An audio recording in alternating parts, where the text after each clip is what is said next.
শুরু করতে চাই এটা একটা প্রশ্ন রেখে। আপনি ভূত দেখেছেন কখনো? কিংবা আপনার চারপাশে যে সমস্ত মানুষ আছে আপনি কি জানেন তারা জীবিত নাকি মৃত? যাই হোক, ভূত এফএমে আজকে আমরা সবাই আছি এবং আমাদের সাথে রয়েছেন বিভিন্ন ভূত স্পেশালিস্টরা এবং তারাই বলবেন ব্যাপারটা। এবং আমরা প্রথমেই আমাদের সাথে নতুন আজকে জয়েন করেছেন আরো একজন, আমাদের কৌশিকদার সাথে একটু পরিচয় করে দেবো আপনাদের সবাইকে। ওকে, হ্যালো লিসনার্স, আমি কৌশিক, আর আজকে সুমন ভাই, সাকিব আর জিবরানের সাথে এখানে আছি যেটা রাসেল বলে অ্যাজ আ ভূত স্পেশালিস্ট। রাইট। তো শোয়ের শুরুতেই রাসেল একখানা প্রশ্ন করেছিল যে আমার পাশে যে মানুষটা হাঁটছে বা যে আমার পাশে বসে আছে সে অ্যাকচুয়ালি লাইফ কিনা আমি কিভাবে বুঝবো, সে জীবিত কিনা কিভাবে বুঝবো? এক্স্যাক্টলি। সত্যি কথা বলবো, মানে অ্যাকচুয়ালি বোঝার কোনো উপায় নেই। মানে আমার কাছে মনে হয়েছে কি যে এরকম হতে পারে যে আমি যাকে মনে করছি সুমন ভাই, সে হয়তো সুমন ভাই না, মানে সেই জায়গাটায় হয়তো সুমন ভাইয়ের মতন করে আরেকজন মানুষ বসে আছে, বা এখানে সাকিব ভাই আছেন, সাকিব ভাইয়ের জায়গায় হয়তো বা জিবরান ভাইয়ের জায়গায় হয়তো আরেকজন বসে আছেন। তো সাকিব ভাই, আমি জানি যে আমার ডপলগ্যাঞ্জার বসে আছে। যাই হোক, আমার কাছে মানে আমি যেটা মনে হয় সাকিব ভাই সবসময় মোটা ভূত বোধ হবে না আমি না, মানে সাকিব ভাই সবসময় মানে যেটা উনি একদমই বিশ্বাস করেন না, কিন্তু আমার কাছে মনে হয় যে মানে আমি সত্যি যেটা এটা জানার পরে আমি নিজেই খুব মানে আমার কাছে আশ্চর্য লেগেছে। সত্যি তো কোনো সময় আমরা দেখি না রাস্তায় চলতে ফিরতে যে ওই মানুষটা আসলে বেঁচে আছে নাকি মারা গেছে। তো দাদার সাথে তো আমরা পরিচিত হলামই। দাদা আমাদের সাথে মানে কি বলবো আজকে থেকে জয়েন করেন এবং আমাদের সাথে ভৌতিস্ট টিম রয়েছেন, তারাও এক্সপিরিয়েন্স শেয়ার করবেন। এবং সুমন ভাই আছেন, এখানে সাকিব ভাই আছেন, জিবরান ভাই আছেন, সবাই আছি আমরা। তো আজকে আমরা বেসিক্যালি যেটা করতে চাই সেটা হচ্ছে ভূতের গল্প শোনাতে চাই, এবং আপনাদের মতো সাহসী কেউ যিনি ভূত বিশ্বাস করেন বা করেন না, তার কাছে যদি এরকম গল্প তার স্টকে থাকে তাদের কাছে আমরা শুনতে চাই। আগে জানিয়ে দিই যে আমাদের কাছে কন্ট্যাক্ট করার নিয়মটা, শাউট লিখে স্পেস দিয়ে আপনার নাম লিখে স্পেস দিয়ে আপনার মেসেজ লিখে পাঠিয়ে দিন 9840 নাম্বারে, এবং আপনি ঢাকা, চট্টগ্রাম, সিলেট, চিটাগং, রাজশাহী যেখানে থাকুন না কেন, আপনি ময়মনসিংহ যেখানে থাকুন না কেন আমার সাথে কন্ট্যাক্ট করতে পারবেন। তো আমরা কি গল্প শুরু করতে পারি না? হ্যাঁ, শিওর। ওকে, তখন শুরু করবো কে, মানে শুরুটা মানে ডেফিনেটলি আজকে আমাদের নতুন যিনি এসেছেন আমাদের কৌশিকদা দায়িত্বটা আপনার ঘাড়েই পড়েছে, মানে শুরুটা করার আর কি। তার মানে শুরু থেকে শুরু করতে হবে আর কি। ওকে ওকে, আসলে আমি একটা ইনসিডেন্ট এটা শোনাতে চাই। অ্যাকচুয়ালি এটা শোনানো শুরু করার আগে একটা বিশাল বড় একখানা পুরোনো একটা গল্পে যেতে হবে। দরকার নেই পুরোনো গল্পে যাওয়ার মধ্যে, আমরা ডাইরেক্টলি চলে যাই আর কি, কেন মানে একটা লিঙ্ক আছে ওই গল্পটার সাথে। এই ঘটনাটা ঘটেছিল কলকাতায় আজ থেকে অ্যাবাউট 12-13 বছর আগে। তখন প্রথমবার, মানে আমি তো আগে একদম কমপ্লিটলি যাকে বলে এথিস্ট ছিলাম। হ্যাঁ, আর যেরকম আমার বয়সী সবাই যারা তখন ওখানে ইউনিভার্সিটিতে পড়ে তারা সবাই কোনো না কোনো সময় একটু কমিউনিজম নিয়ে ডাবল করে, তাই জন্য যা হয় আর কি, communism is equal to atheism, equal to all sorts of disbelieving everything that happens. তো সেই সময় ভূত যাই হোক, মানে anything which is suppose to be paranormal সেটাকে তো বিশ্বাস করতাম না আর কি। রাইট। তারপরে একবার একটা ঘটনা ঘটলো আমাদের ইউনিভার্সিটি বিল্ডিং এ, যেখান থেকে বিশ্বাসটা আস্তে আস্তে করে একটুখানি তৈরি হওয়া শুরু হলো। ওটা কোনো এক সময় কিছুক্ষণ পরে হয়তো বলবো, কিন্তু যেটা বলতে চাচ্ছিলাম কি যে এই ইউনিভার্সিটিতে ভূত ধরা পড়ার পর এবং একখানা রিচুয়াল করার পর একদম পাশে নেইবারহুডে এক ভদ্রলোক উনি আমাদের সাথে কন্ট্যাক্ট করলেন একবার, যে ভাই আমি জানি না কি করতে হবে, জানি না কি করা যাবে, তো একটা জিনিস আছে একটুখানি শুনবেন কি?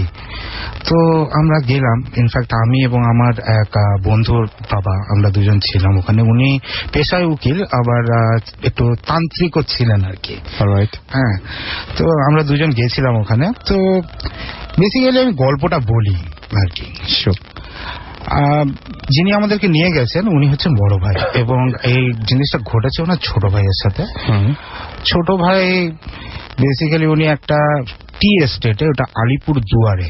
আলিপুর দুয়ার হচ্ছে আপনার নর্থ বেঙ্গলে একদম, অ্যান্ড ওইটার সামনে মানে ওটাকে দুয়ার ইয়ানি কি বুঝছেন তো, ওটা gate, it is basically the gate to the Himalayas. And সামনে হচ্ছে গিয়ে আপনার মাউন্টেন্স আছে, তারপরে নদী আছে, অ্যান্ড প্রচুর প্রচুর টি এস্টেট। এই ভদ্রলোক উনি তুরতুরিয়া বলে একটা টি এস্টেটের অ্যাসিস্ট্যান্ট ম্যানেজার ছিলেন। বিয়ে হয়েছে বছর 2-1 ধরে নেন, আর একটা ছোট বাচ্চা আছে, 6-7 months old। হ্যাঁ, এবং এরা সবাই মানে উনি যেটা করলেন আর কি, এবার ফ্যামিলি নিয়ে টি গার্ডেন্সে গেছেন। টি গার্ডেন্সে তো বেশ ভালোই মানে থাকার খাওয়ার বন্দোবস্ত সবকিছু থাকে, মানে স্প্লেন্ডেড ইনডিড। তো এখন ভদ্রমহিলা ওখানে গেলেন, গিয়ে তো দেখেন যে টি এস্টেটের যে অফিসটা আছে তার মধ্যে প্রচুর মুখোশ আছে, বিভিন্ন সুন্দর সুন্দর মুখোশ। হ্যাঁ, এবং যেটা হয় আর কি যে ওখানকার কালচার একটু ভুটানিজ কালচারের সাথে কিছু মেলে, এই মুখোশ কালচারটা ওখানে ভীষণ আছে। আর ভদ্রমহিলার একটা মুখোশ পছন্দ হয়ে যায়, কোন এক অপদেবতার মুখোশ, ঠিক আছে, মুখোশ পছন্দ হয়। সে বলে এই মুখোশ আমি বাসায় নিয়ে যাবো, বাসায় নিয়ে গিয়ে আমি মুখোশটা লাগাবো। আর তখনই গোর্খা যে থাকে সে বলে নেই নেই ম্যাডাম জি, এ তো নেই লেকে জানা হয়, অপদেবতা হয়, আগে খা যায়গা, এই করেগা ওই করেগা, অনেক কিছু বলেছে। কিন্তু ভদ্রমহিলা আর কি শোনেনি ব্যাপারটা।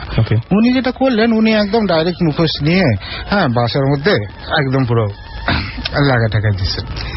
তো এইবার যা হয় আর কি, ছোট্ট বাচ্চাকে দুপুরবেলা খাওয়াচ্ছেন, বাচ্চা তো খাইতে চায় না, as usual every little child around. এবং সে বাচ্চাকে বলে দেখো এক্ষুনি খেয়ে নাও, না হলে কিন্তু জুজু আসবে। ওকে, খুব ভালো কথা। ঠিক সেই মুহূর্তে নাকি বাতাস আসলো, ওকে, এবং একটা ভয়েস ওনার কানের কাছে বলল যে জুজু আসবে, জুজু আসবে। ভদ্রমহিলা এবার কিন্তু ভয় পেয়েছেন, মানে মহিলাকে কেউ একজন বলছেন যে জুজু আসবে, জুজু আসবে, ঠিক আছে। উনি কিন্তু এখন একটু ভয় পেয়েছেন স্লাইটলি। পরের দিন আবার দুপুরবেলা সেম ঘটনা, বাচ্চা খাচ্ছে না, বাচ্চাকে খাওয়ানোর জন্য সে জোর জবরদস্তি করছে, এবং আবার সে বলে এক্ষুনি বলছি কে নাও, না হলে কিন্তু জুজু আসবে। এবার আবার সেম জিনিস, ভয়েসটা আরেকটু নাকি জোরালো, তখন আরেকটু বেশি অডিবল। সে বলে যে জুজু আসবে, জুজু আসবে। এবার ভদ্রমহিলা বেশ ভয় পান।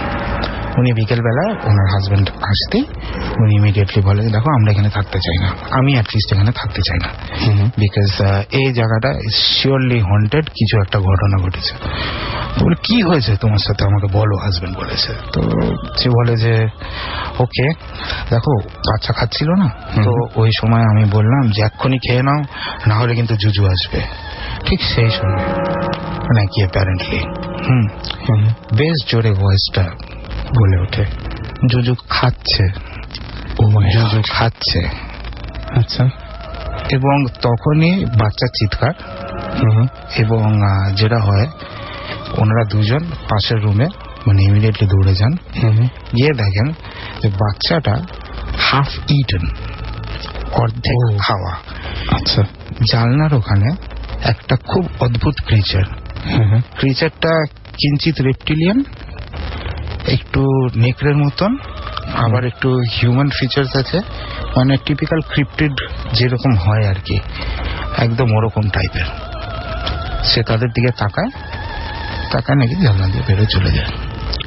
ভদ্রলোক এরপরে পাগল হয়ে গেলেন, এবং ভদ্রমহিলা মাস 6 পর উনি মারা যান। তো ভদ্রলোক যিনি পাগল হয়ে গেছেন, যিনি অ্যাসিস্ট্যান্ট ম্যানেজার ছিলেন টি এস্টেটের, ওনার বড় ভাই আমাদেরকে ডেকে নিয়ে গল্পটা শোনায়। আচ্ছা, এবং সাথে সাথে আমরা যে জিনিসটা দেখি সেটা হচ্ছে গিয়ে জুজুর ছবি। জুজুর ছবি? হ্যাঁ, ভদ্রলোক এঁকেছেন। আচ্ছা, ঠিক আছে। না হলে আমি বললাম কিভাবে যে এটা একটু কিঞ্চিত রেপটিলিয়ান, কিঞ্চিত নেকড়ের মতন, আবার একটু হিউম্যান টাইপের, মানে একটা আনকরা হাত ছবি আঁকলে যেরকম হয় আর কি, একটা ছবি আঁকা। ভদ্রলোক একটু পাগলাটে গোছের টাইপের আর কি। তো কাকু যিনি ছিলেন আমার সাথে, উনি যিনি উকিলান তান্ত্রিক কম্বাইন্ড ছিলেন, উনি বললেন যে একটু এটা নিয়ে ইনভেস্টিগেশন করা যাক। উনি যে কথাটা বলেছিলেন যে দেখো আমার যেটা মনে হয় যে এটা কোনো ভূত না, this is not a spirit, this is not a ghost, but this is something called a lesser demon, মানে something which comes from a different creature, যেটা একটা অন্য প্লেনের থেকে আসে। আমরা একটা প্লেনে থাকি, কিন্তু এট দ্য সেম টাইম আমাদের সাথে সাথে হয়তো মানে আরেকটা প্লেনে অন্য কোনো ক্রিচাররা হয়তো বসবাস করে। উনি যে কথাটা অ্যাকচুয়ালি ইউজ করেছিলেন সেটা হচ্ছে গিয়ে লেসার ডিমন, মানে যদি এটাকে ট্রান্সলেট করা হয় ইট উইল বি লাইক ছোট্ট শয়তান টাইপের কিছু একখানা আর কি।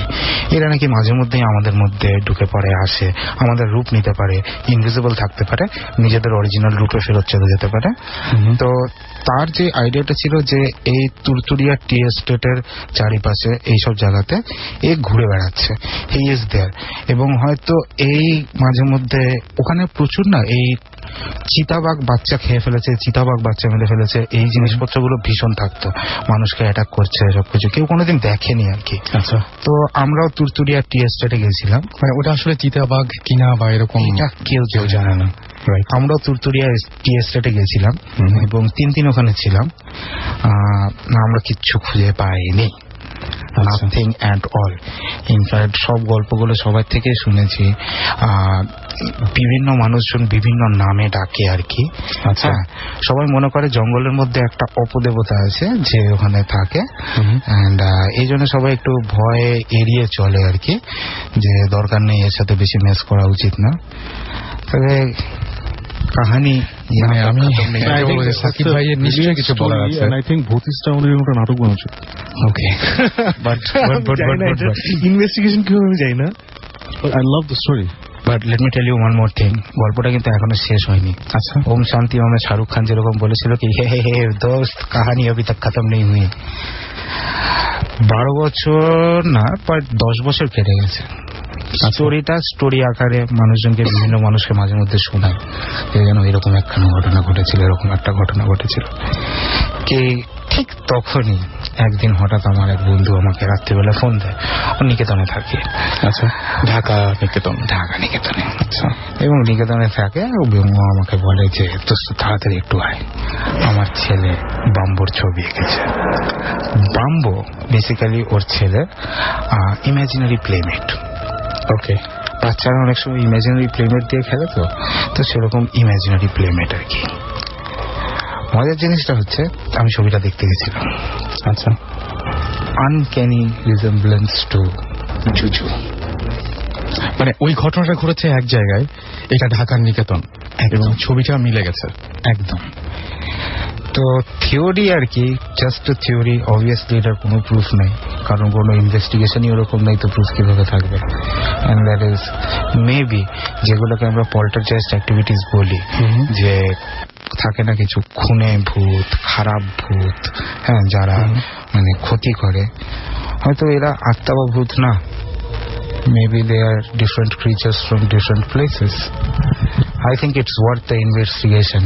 কি বলেন ওয়েল সাকিব, আমরা কিন্তু এতক্ষণ চুপ করেছিলাম, আমরা কিছু জিনিস বলি নেই, বলে দেব। আচ্ছা, ওয়েল ওকে, একটা জিনিস বলি।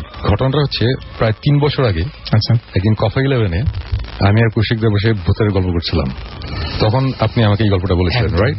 একেবারে এই গল্পটা, এবং গল্পটা আমার কাছে খুব ভালো লেগেছিল।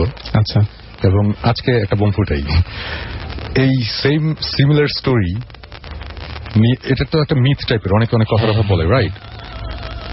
এরকম একটা সিমিলার স্টোরি বাংলাদেশের সিলেটের এবং ইন্ডিয়ার বর্ডারে জুরির দিকে হয়েছে, এবং আমি বুঝতে পারছি যে কেন সিমিলারিটিটা আপনি লক্ষ্য করছেন। সিমিলারিটিটা স্টেট রিজন, ভয়ঙ্কর সিমিলারিটি। এবং ব্যাপারটা হচ্ছে যে এই আমার কাছে আজকে আরেকটা জিনিস খুব ইন্টারেস্টিং লাগলো, যে নিকেতনে মানে ঢাকায় একটা ছেলে বসে ছবিটা আঁকছে।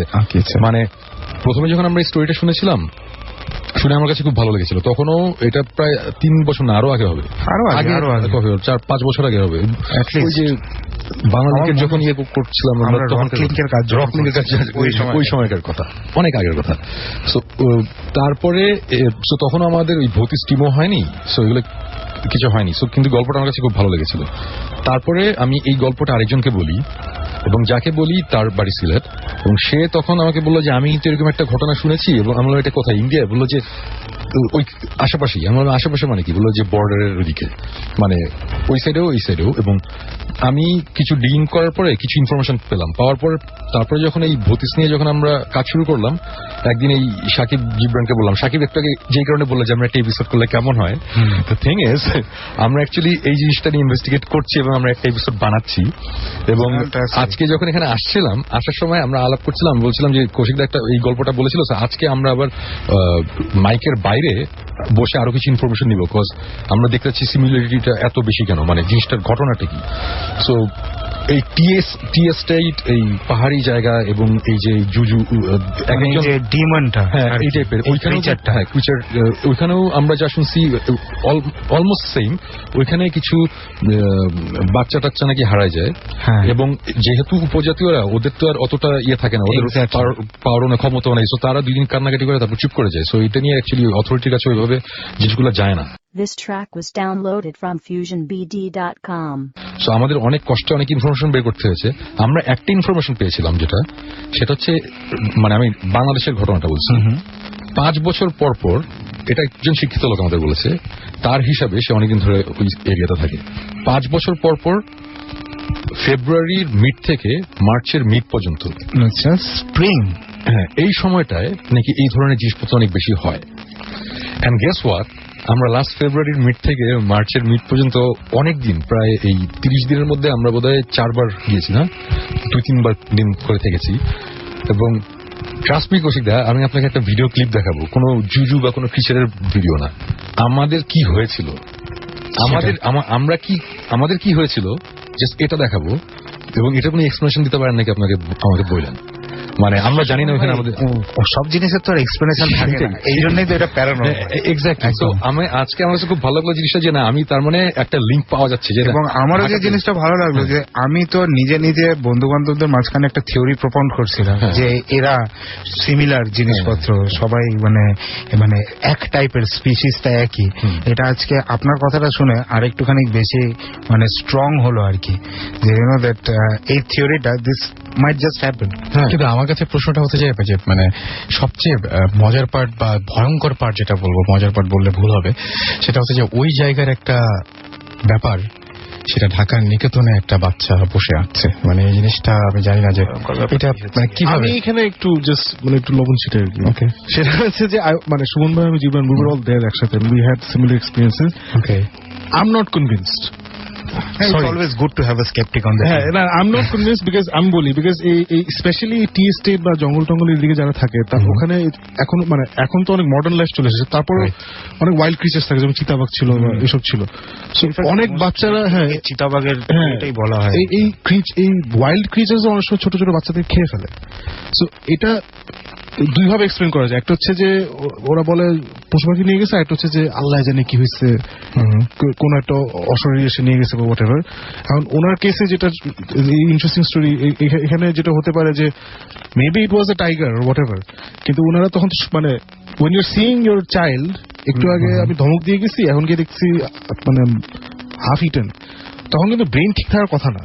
তখন what you see and what you feel, how do মানে, কিন্তু দুটো সম্ভাবনায় আছে, মানে দুটোই হতে পারে। I'm just saying, আর নিকেতনে বসে যে ছেলেটা যেটা আছে, এখন এটা কিভাবে, you open any, you play any PlayStation game, comic, movie, এরকম ক্রিচার প্রচুর দেখা যায়। সো যেমন আমার ছোটবেলায় ইমাজিনারি ফ্রেন্ড ছিল একটা ছোট্ট র্যাবিট। ওয়াই? বিকজ তখন আমি প্লেস্টেশন 3 খেলতাম না, তাই। আচ্ছা, এখন যদি আমার র্যাবিট থাকতো, তাহলে it would have fangs, right, এই দুটো ব্যাট উইংস থাকতো, তখন আমি দেখি নাই। সো আমার ছোট একটা ইমাজিনারি র্যাবিট। সো এরকম আর কি। Anyway, just okay. আচ্ছা, এদিকে আমি একটা কৌশিক একটা জিনিস ক্লিয়ার করি। আমাদের যে ভৌতিক যে টিম, আমরা ছিল 4 জনের টিম, আমরা 3 জন থাকি, আরেকটা মেয়ে থাকে, ও রিসার্চ করে, মেনলি সাইটে খুব কম যায়, 2-1 বার গিয়েছে। আমাদের 3 জনের মধ্যে জীবন পুরোপুরি ভাবে বিলিভার, সবকিছু বিলিভ করে।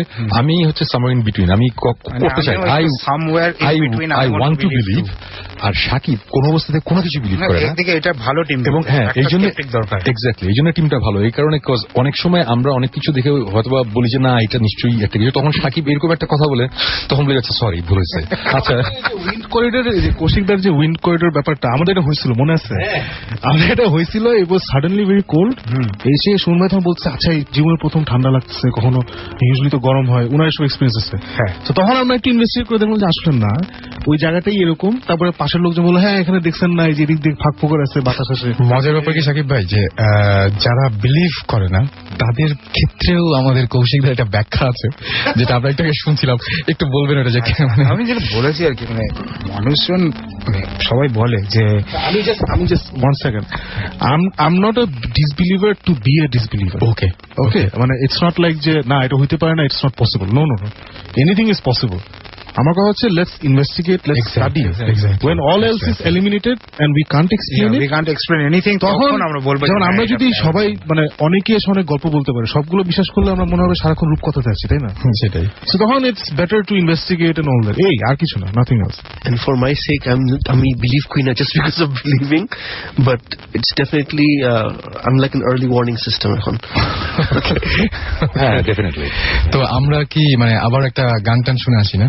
একটা গান টান শুনে আসি, তারপরে এখানে আমাদের একটা গান আছে, সেই গানটা হচ্ছে ফর সেকেন্ড, ড্রিম থিয়েটারের অদ্ভুত সুন্দর একটা ট্র্যাক। আমরা ট্র্যাকটা শুনে আসি। ইন দ্য মিন টাইম আমাদের SMS করতে পারেন, শাউট লিখে স্পেস দিয়ে আপনার নাম লিখে স্পেস দিয়ে আপনার মেসেজ লিখে পাঠিয়ে দিন 9840 নাম্বারে। প্লে করছি for second by Dream theatre.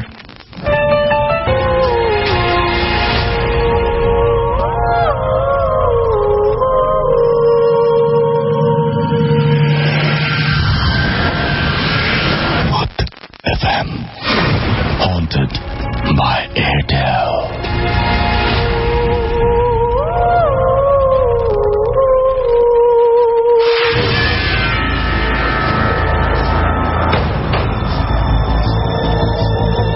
আরো একবার স্বাগত জানাচ্ছি সবাইকে ভূতের আড্ডায়। আর ঘড়িতে সময় এখন 12:35। সাথে আছি রাসেল এবং আমাদের সাথে ভৌতিক টিম এবং আমাদের কৌশিকদা আছেন। ভৌতিক টিমে রয়েছেন সুমন ভাই, সবাই জানেন। আমাদের রয়েছেন সাকিব ভাই, সবাই এর মধ্যে তার পরিচয় পেয়ে গেছেন গত সপ্তাহে এবং বুঝতেই পারছেন যে সাকিব ভাই অনেক মানে কি বলবো, যে আমাদের মানে কি বলবো, যতটুকুতে আমরা ভয় পেতাম তার অনেকটাই মানে কি বলবো সাহস যোগাচ্ছেন সাকিব ভাই। জিবরান ভাই আছেন। তো আমরা কিছু SMS পড়তে চাই। আমরা SMS দেখছি, এখানে বেশ কিছু SMS রয়েছে এবং আমাকে SMS করেছেন আমাদেরকে অপসরী, এবং অপসরী বলেছেন যে তাদের বিল্ডিং এ কিছুদিন আগে একজন আন্টি মারা গিয়েছিলেন এবং এখন যেটা হচ্ছে এরকম ঘটনা আমি কিন্তু আসলে শোয়ের আগে কৌশিকদার কাছেও শুনছিলাম আমি। এখন যেটা হচ্ছে অনেকেই সেই বিল্ডিং এর অনেকেই তাকে এখন স্বপ্নে দেখছেন, তাকে দেখতে পাচ্ছেন আর কি। এই ব্যাপারটা আর কি কোনো ইয়ে আছে নাকি, ব্যাখ্যা আছে নাকি, যে কি কারণে দেখছেন তাকে? এটা কি মানে আরেকটু ক্লিয়ার করলে বলতে পারলে ভালো হতো, যে শুধুমাত্র কি ড্রিমেই দেখছেন নাকি সামনাসামনি দেখতে পাচ্ছেন, এরকম একটা ব্যাপার আর কি। আবার আরেকজন আমাকে SMS করেছেন, তিনি চিটাগং থেকে SMS করেছেন এবং তিনি চিটাগং এ একটা নাম, সুমন ভাই নামটা না বলি না, বাসার নাম কি বলবো আমরা, মনে হয় না। হ্যাঁ, আমার মনে হয় নামটা বলার দরকার নেই, নামটা বলার দরকার নেই, কারণ অ্যাড্রেস পেয়েছি আমরা, একটা অ্যাড্রেস পেয়েছি এবং চিটাগং এ কিন্তু আমরা কৌশিকদার সাথে কথা বলছিলাম ইনফ্যাক্ট সাকিব ভাই, মানে এরকম ঘটনা, এবং তারা যেটা বলছে যে আর কিছুই বলেনি, যে একবার আসো এবং দেখে যাও যে এখানে আগ্রাবাদে কি ঘটছে, আগ্রাবাদে একটা বাসা, আগ্রাবাদে কি ঘটছে, এবং হ্যাঁ এবং সেইটাই কৌশিকদার চেহারা দেখে বুঝতে পারছি এবং কিছু বলবেন এই ব্যাপারটায়। আমরা এখান থেকে শুরু করি আর কি। যে আমি সোর্স কিছু বলছি না, একটা অ্যাড্রেস এখানে পাওয়া গেছে এবং বেশ কিঞ্চিত শকড আর কি। মানে ব্যাপারটা হচ্ছে গিয়ে যে অ্যাড্রেসটা এখানে দেওয়া হয়েছে আমি ঠিক ওরকমই একটা অ্যাড্রেসের ব্যাপারে শুনেছিলাম। অ্যাপারেন্টলি ওখানে নাকি বিগত বর্ষে 100 বছর ধরে একটা জিনের পরিবার থাকে, ওকে, ইন হিউম্যান ফর্ম। তারা বসবাস করছে সবার মাঝখানে। তারা তাদের পরিচয় খুব মুষ্টিময় কিছু মানুষকে জানায় এবং তারা যেটা করে সেটা হচ্ছে গিয়ে যে খুবই সুন্দর সবার মধ্যে নাকি মিলেমিশে থাকে। ইনফ্যাক্ট আমার মামাতো ভাই he got a chance to go to the one and only জিনের ওয়েডিং এবং উনি ভয়ের চোটে যান নেই। আমি তাকে বারবার করে বলেছিলাম তুমি কেন গেলে না, তুমি কেন গেলে না, তুমি কি করলে, তুমি কেন গেলে না। বললেন না রে ভাই আমি ভীষণ ভয় পাইছিলাম। এবং আপনি যে খাবার দাবারের কথা বলছিলেন ওদের বেশি এক্স্যাক্টলি, সেখানে নাকি মানে আউট অফ দিস ওয়ার্ল্ড খাবার দাবার নাকি থাকে অ্যাপারেন্টলি। যেতেই হবে না সাকিব ভাই? হ্যাঁ ইফতারটা করতে বললে খারাপ হতো না। একটু কোইন্সিডেন্স বেশি হয়ে যাচ্ছে। আশা করি যে যিনি এসএমএসটা পাঠিয়েছেন চিটাগং থেকে উনি যদি আরেকটা এসএমএস ক্লিয়ার মানে জাস্ট একটুখানি ক্লিয়ার করে দেয় যে এইটাই আসল ঘটনা নাকি। হ্যাঁ, অনেকেই তো এসএমএস পাঠাচ্ছে। চিটাগং থেকে যিনি এসএমএস পাঠিয়েছেন সামথিং ম্যানশন বাসাটার নাম, আপনি একটু ক্লিয়ার করেন যে ওখানকার ঘটনাটা কি, আমাদের 2 লাইনে যদি লেখে পাঠান আমরা তাহলে ওটা একটু ভেরিফাই করব। এবং ম্যানশনের নামের শুরুতে যে নামটা, সেই নামটা খুব পরিচিত একটা নাম, খুবই পরিচিত একটা নাম। আমার কাছে উনি নাম্বারও দিয়েছেন, আমরা নাম্বারটা রাখছি, উনি নাম্বারটা নোট করতে বলেছেন আমাদেরকে। এছাড়াও দেখছি যে আরিফ, তিনি যেটা দেখছেন যে তিনি ইদানিং যেটা দেখতে পাচ্ছেন, তিনি ভূত বিশ্বাস করতেন না, কিন্তু রিসেন্টলি তিনি দেখেছেন যে তার পেছনে মানে একটা এরকম ফিল করেছেন যে একটা গলা কাটা মানুষ হেঁটে বেড়াচ্ছে, এরকম একটা ব্যাপার। ইমিডিয়েটলি ডাক্তার দেখানো হয়েছে না মানে কিছু ওয়েল মানুষজন অনেক সময় মেন্টাল স্টেট অফ মাইন্ড আর কি, এক এক সময় অনেক সময় মানুষজন অনেক কিছু দেখে, এর মানে এই না যে তখন কিছু আছে। বিকজ আমরা অ্যাকচুয়ালি এই যে আমাদের যে টিমটা, আমরা যে লাস্ট 3 বছর ধরে যে অনেক জায়গায় ঘোরাঘুরি করছি, অলমোস্ট 42টা জায়গার উপরে আমরা গিয়েছি। এর মধ্যে অনেক জায়গায় আমরা অনেক কিছু দেখেছি, দেখে নিয়ে যে তা না, বাট তারপর যখন একটু ঠান্ডা মাথায় চিন্তা করলাম তখন সবকিছুরই মানে সবকিছু না হলেও মোস্ট অফ দ্য প্লেসেসেরই একটা না একটা এক্সপ্লেনেশন আমরা দিতে পেরেছি। আমরা 8-10টা জায়গায় কোনো এক্সপ্লেনেশন এখনো ঠিক মতো দিতে পারিনি, যেগুলো নিয়ে অ্যাকচুয়ালি আমরা এপিসোড করছি, কিন্তু বাকি জায়গাগুলোর তাহলে ঘটনাটা কি। সো আমি যেটা বলতে চাচ্ছি সেটা হচ্ছে যে আমরা যদি ওখানে যদি বেশি ঘাটাঘাটি না করতাম তাহলে হয়তো মনে করতাম যে না, হয়তো সব জায়গাতেই কিছু না কিছু আছে। অ্যাকচুয়ালি আমরা অনেক সময় অনেক কিছু দেখি, এর মানে এই না শরীরে যেমন পটাশিয়াম আর সোডিয়ামের লেভেল বাড়া কমার সাথে সাথে মানুষজন অনেক ধরনের হ্যালুসিনেট করে আর কি, অনেকভাবে হ্যালুসিনেট করে। সো এই টাইপের জিনিসপত্র হয়। সো আমার মনে হয় যে একটু ঠান্ডা মাথায় চিন্তা ভাবনা করে তারপরে একটা ডিসিশনে আসলে ভালো হবে। জিনের পরিবার বাস করছে কয়েকশো বছর ধরে, এই ব্যাপারটা কি বলবেন? মানে এটা তো এই যে মানে যিনি এসএমএস করছেন তার পরের এসএমএস আমরা ক্লিয়ার হতে পারবো, কিন্তু এই জিনিসটা আমি শো শুরু করার আগেই একবার শুনলাম আমাদের কৌশিকদের কাছ থেকে। ব্যাপারটা কেমন মিলে গেল, জায়গাটার নাম মিলে গেল এবং সবকিছু মিলে যাচ্ছে, নামটা মিলে যাচ্ছে। সো এটা কিভাবে সম্ভব? ওয়েল ডেফিনেটলি যে আমি যেটা বলবো, ডেফিনেটলি যে বিশ্বাস করে যে মানে জিন বা ভূত বা অন্য কিছু যে বিশ্বাস করে, সে আমার ধারণা আজকের অনেকেই জানে যে আজকে এখানে একটা অনুষ্ঠান হচ্ছে, ডেফিনেটলি সে ওটা শুনবে। আমরা ওগুলো নিয়ে আলাপ করছি। সো হ্যাঁ, একটা কানেকশন এখানে হতেই পারে। বাট আমার কথা হচ্ছে যে এই আজকে আমরা যে এসএমএস গুলো পাচ্ছি, এতে আমি লিসেনারদের বলছি, আপনারা যারা এসএমএস পাঠাচ্ছেন তারা নিঃসংকোচে এসএমএস পাঠাতে পারেন। আমরা ডেফিনেটলি সবগুলো এসএমএস পড়বো, পড়ে আমরা এটা নিয়ে যেগুলো আমাদের কাছে ইন্টারেস্টিং মনে হবে ওখানে আমাদের লোকজন আছে, তারা যোগাযোগ করবে বা ফোন করবে। তারপরে যদি ওরকম একটা কিছু মনে হয় যে আমাদের যাওয়া দরকার, আমরা ডেফিনেটলি যাবো ইনভেস্টিগেট করতে। এবং আমরা মানে কি বলবো, সেটা আমরা চেষ্টা করবো যে ভূত এফএমএও সেই ব্যাপারটা সরাসরি যদি কিছু করা যায়। অবশ্যই এটা আমরা ভবিষ্যতে আমরা চেষ্টা করবো। এবং আমরা মনে হয় যে একটা গল্প আর একটা গল্প শুনতে যাচ্ছি, কারণ অনেকেই বারবার করে বলছেন যে গল্পের ব্যাপারটা একটা গল্প, একটা ইনসিডেন্ট নিয়ে। ওকে, গল্প এর আগের গল্প না ঠিক মানে গল্প হলেও সত্যি আর এক্সপেরিয়েন্স আর কি। হ্যাঁ, রাইট। সো এর আগের পর্বে এপিসোডে আমরা ব্রেকে যাওয়ার আগে কৌশিক কি যেন একটা বলতে গিয়ে কোনটা কি নিয়ে জানি আমরা কথা বলছিলাম, একটা ইন্টারেস্টিং আমরা আমি আমার নিজেরও মনে আসছে না আর কি এই মুহূর্তে। ডাজন্ট ম্যাটার, যদি মনে আসে উই উইল কন্টিনিউ, আবার কন্টিনিউ করব আমরা।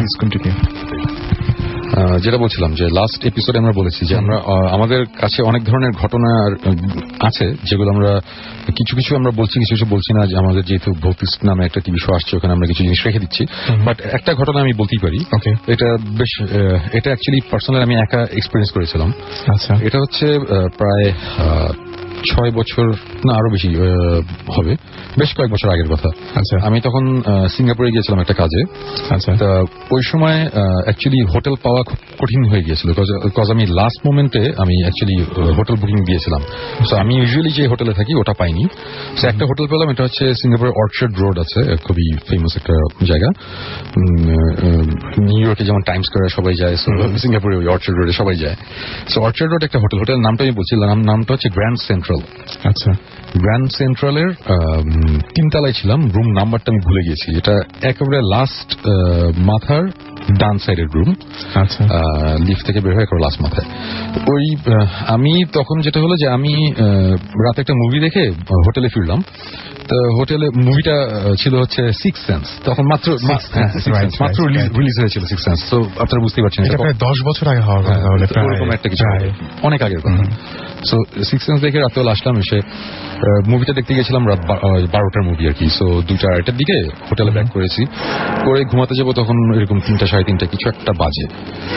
সো শুলাম বিছানায় শাওয়ার টাউন নিয়ে বিছানায় শুলাম। শোয়ার পরে ঘুম আসছে না, একটু মানে মুভিটা মাথার মধ্যে ঘুরছে, এই টাইপের একটা সিচুয়েশন। হঠাৎ করে রুমে সিলিং এর দিকে একটা আওয়াজ হলো, টুকটাক একটা আওয়াজ। এবং এই টাইপের আওয়াজ কিন্তু অ্যাকচুয়ালি আমরা সবসময় পাই রাত্রেবেলা ঘুমানোর সময়। অনেক সময় হয় না যে একটা লাইট বা ফ্যান, মানে কোন একটা টুকটাক রুমের মধ্যে আওয়াজ হয়। সো 2-1 বার আওয়াজ হলো, আমি ওটা আর বদার পরিমাণ চিন্তাই করছিলাম না ওটা নিয়ে।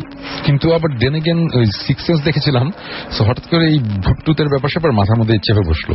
এবং আমাদের ব্যাপারটা যেটা হয় যে আমরা যখন একটু ভয় পাওয়া শুরু করি তখন একটা মাল্টিপ্লাই হতে থাকে একটা ছোট জিনিস।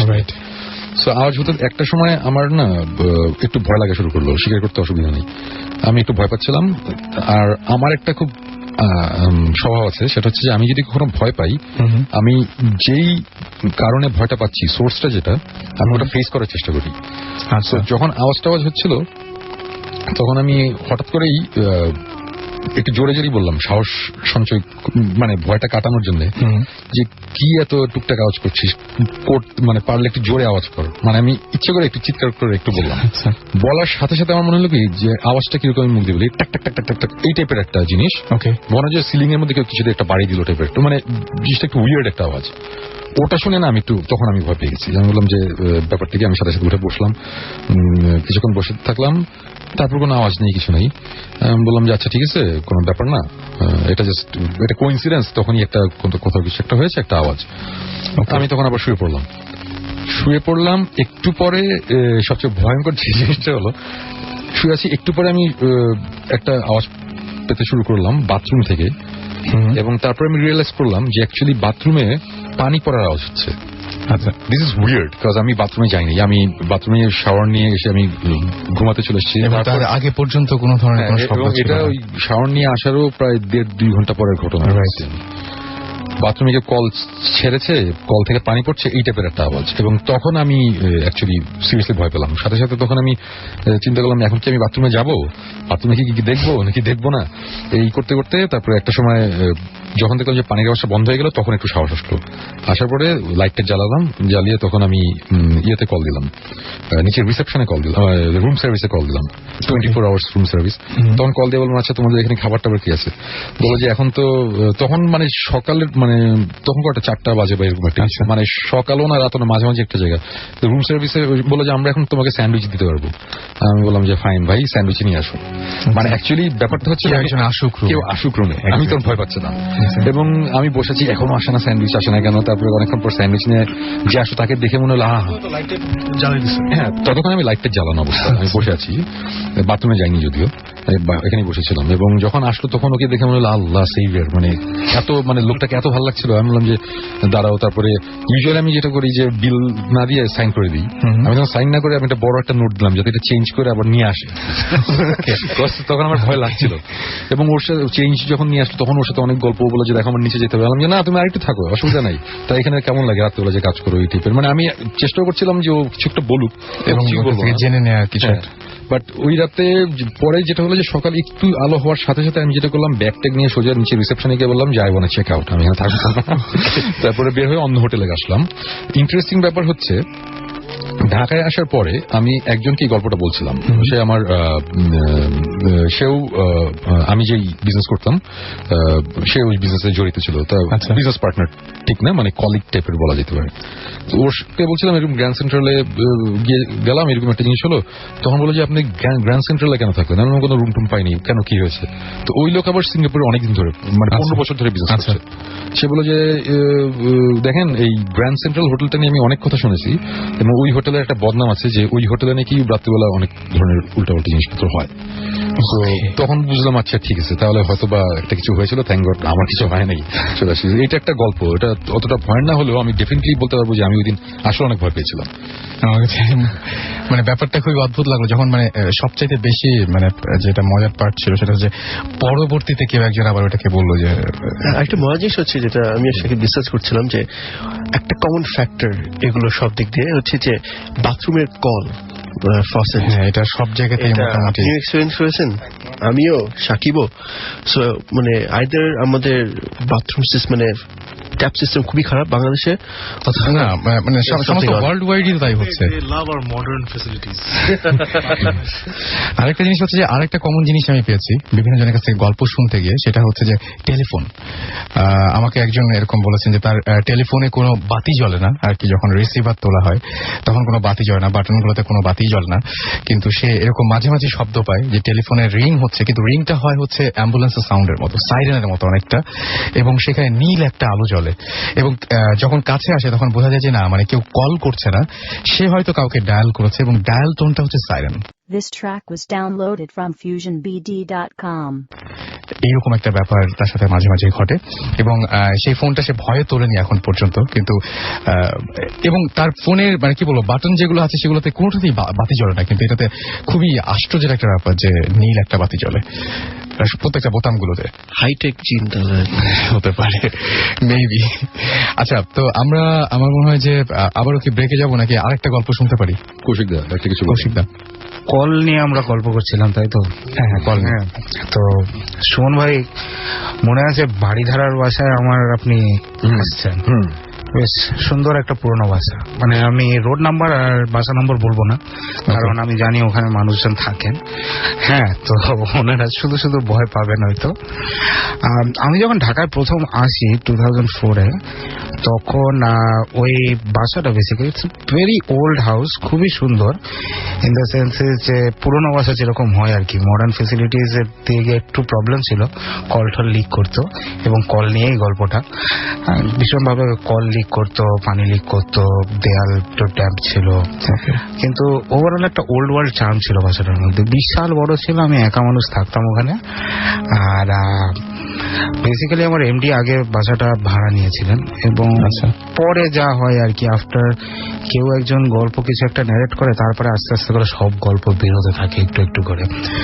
তো হয়েছিল যেটা যে আমার ঠিক টাইমটা মনে নেই, কিন্তু একটা সময় ভীষণ পানির problem in the senses that যে এই বাসাটাতে মানে 4টা ফ্লোর, এক একটা ফ্লোরে এক একটা করে ফ্ল্যাট আছে, এবং এই 4টা ফ্লোরে 4টা মানে ওয়াটার ট্যাঙ্ক কিন্তু একদম আলাদা আলাদা, এবং বিভিন্ন মানে প্রত্যেকটা অ্যাপার্টমেন্টের নিজেদের ওয়াটার ট্যাঙ্ক আছে।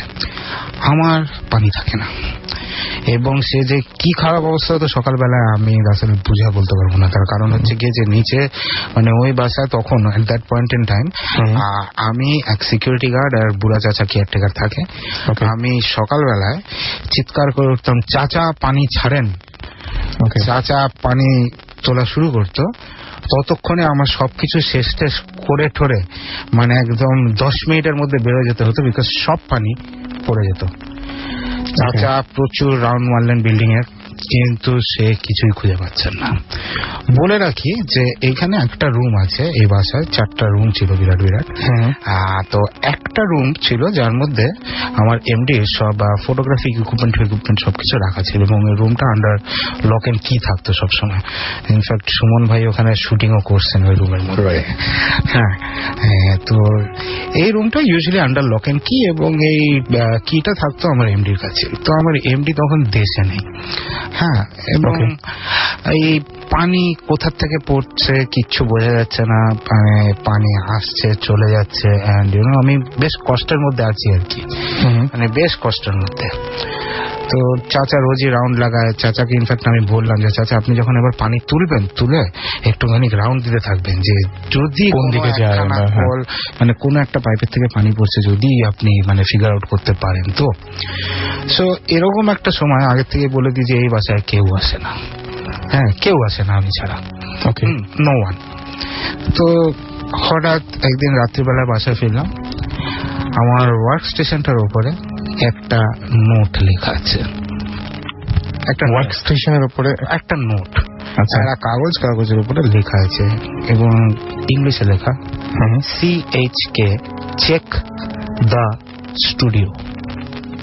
এটা কে লিখেছে? আমার কোয়েশ্চেন হচ্ছে ওইটাই, এটা কে লিখেছে? Check the studio.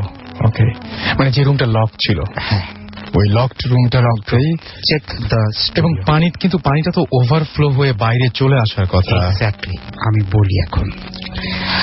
তাড়াতাড়ি করে আমি গেলাম আমার এমডির বাসায়। উনি তো বাসায় নেই, উনি তো মানে আউট অফ স্টেশন। হ্যাঁ, I manage to procure the কি। দরজা খুলে দেখলাম, ভেরি ফানিলি, প্রত্যেকটা কল ওই রুমের খোলা, প্রত্যেকটা কল খোলা। এবং অবভিয়াসলি কারুর মাথায় নেই, কারুর মনে নেই যে কল কবে খোলা হয়েছিল। এবং জিজ্ঞেস করতে যে কোনো এক সময় কি কেউ এসেছিল এখানে, না, নো ওয়ান, মানে nobody comes to this house আর কি। এখানে আমি রাত্রিবেলা থাকতে আসি আর কি, ইটস লাইক দ্যাট, কেউ এখানে আসে না। তারপরে যেটা আমি করলাম আর কি, একটু খুব ফানি একখানে জিনিস করলাম। যেই যা করেছে আমাকে হেল্প আউট করেছে, তাই না? অবশ্যই, মানে সেটা তো অবশ্যই। আমি বললাম যে ভাই আপনি যে থাকেন, thank you so much, you are most welcome to stay over here as long as you want to. ঠিক আছে, as long as you want to, আপনি থাকেন। তো এটার সাথে সাথে একটা মেসও আছে, হিট গল্পের সাথে সাথে তো একটা মেসও থাকে। তো আমি বাসা চেঞ্জ করে ফেলেছি মিনওয়াইল। ওকে, অন্য একখানা বাসায় আছি বনানীতে। একদিন রাতে ঘুমায় আছি, হঠাৎ খাট ধাপ ধাপ ধাপ ধাপ ধাপ ধাপ ধাপ ধাপ ধাপ করে নড়তে শুরু করলো। আমি ঘুমের ঘোরে বললাম, ভাই কিছু থাকলে লিখা যাও। পরের দিন সকালবেলায় ঘুম থেকে উঠে শুনলাম ঢাকায় আর্থিক হয়েছে। যাই হোক, আমার যেটা মনে হয় যে মানে কিন্তু আগের গল্পটা আসলে খুব অন্যরকম ছিল। আমার কাছে মনে হলো যে এত পানি আসলে ওভারফ্লো কেন করলো না? ওভারফ্লো, কারণ আমার সাথে প্রচুর এরকম ওভারফ্লোর গল্প হয়েছে। এবং ওভারফ্লো মানে ওভারফ্লো, সে মানে মেন রোডে পানি চলে এসেছে। কিন্তু কৌশিকদা, ওইখানে যদি কল, মানে ওই কলগুলো দিয়ে যদি পানি যদি মানে বেরিয়ে থাকে, ওভারফ্লো কেন করলো না? আর যদি তাই হয় তাহলে সব সময় যখন সব পাইপগুলো ওই সময় যখন চেক করছিল তখন কেন বুঝতে পারলো না যে ওইখান দিয়ে আসছে? চাচা কেন বুঝতে পারলো না যে ওই বাসায় ফ্রম দ্য ভেরি বিগিনিং রয়েছে, মানে সে প্রত্যেকটা মানে কর্নার এই বাসার ছিলেন। মানে আমার কাছে মনে হচ্ছে ভ্যাম্পায়াররা যেরকম রক্ত খায়, এখানে হয়তো এরকম একটা ভূত ছিল, পানি খায়, পানি খেয়ে সব হয়তো শেষ করে দিয়েছে, এরকম একটা হতে পারে। সাকিবের মানে আমি ভার্সনটা একটু শুনতে চাই। অনেকক্ষণ ধরে চিন্তা করছেন সাকিব, আমার মনে হয় যে কি কিছু কি আছে এরকম বলার? না, আজকে অনেক আপত্তি জানিয়েছি, আর আপত্তি জানতে চাই না। তার মানে ব্যাপারটার মধ্যে আসলে সন্দেহ থেকে গেল আর কি। আমরা যেটা মনে হয় যে সুমন ভাই কিছু বলবেন নাকি আমরা একটা ব্রেকে যাবো আবার? আমাদের তো অ্যাকচুয়ালি যাওয়ার সময় হয়ে গেছে, একটা ব্রেকের পরে আমরা ছোট্ট দুটো গল্প করে তারপরে। ওকে, তাহলে আমরা একটা ব্রেকে যাই।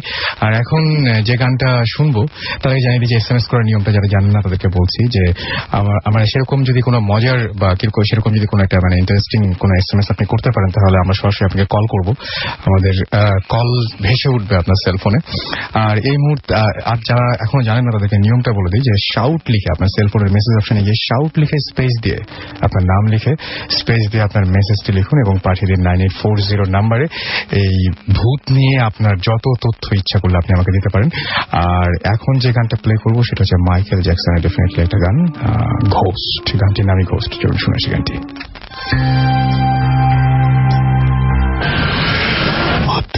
FM, haunted by Airtel.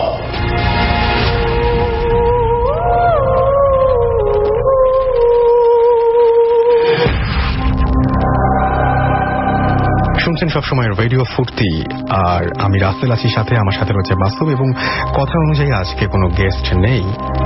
তবে একটা কথা বলতে চাই যে অনেকখানি তো হয়ে গেল, অনেকখানি শুনে ফেলেছেন সেকেন্ড এপিসোডে, কেমন লাগছে সেটা আমাকে জানাতে ভুলবেন না। অবশ্য দেখতে পাচ্ছি অনেকে SMS করেছেন, তারপরে আমি চাচ্ছি যে বাকি ঘটনাটা আমরা শুনে ফেলি আজকে। SMS আমি দেখতে পাচ্ছি অনেকেই আমাকে SMS করেছেন, শিমুল SMS করেছেন, আমি এখানে দেখতে পাচ্ছি SMS করেছেন সাগর, SMS করেছেন সাইফুল, আমাকে SMS করেছেন পান্থ, SMS করেছেন আমাকে তানজিম সহ আরো অনেকে।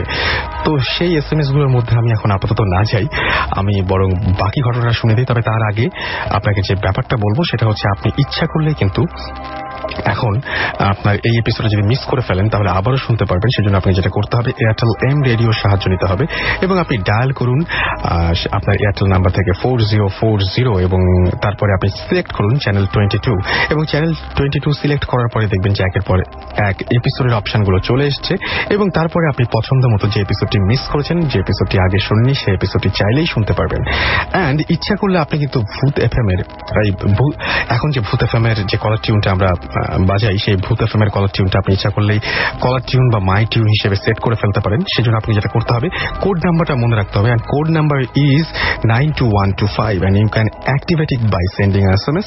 আপনার মেসেজ অপশনে গিয়ে টাইপ করুন CT স্পেস দিয়ে 92125 এবং পাঠিয়ে দিন 3123 নাম্বারে। চলুন শুনে আসি বাকি অংশটুকু।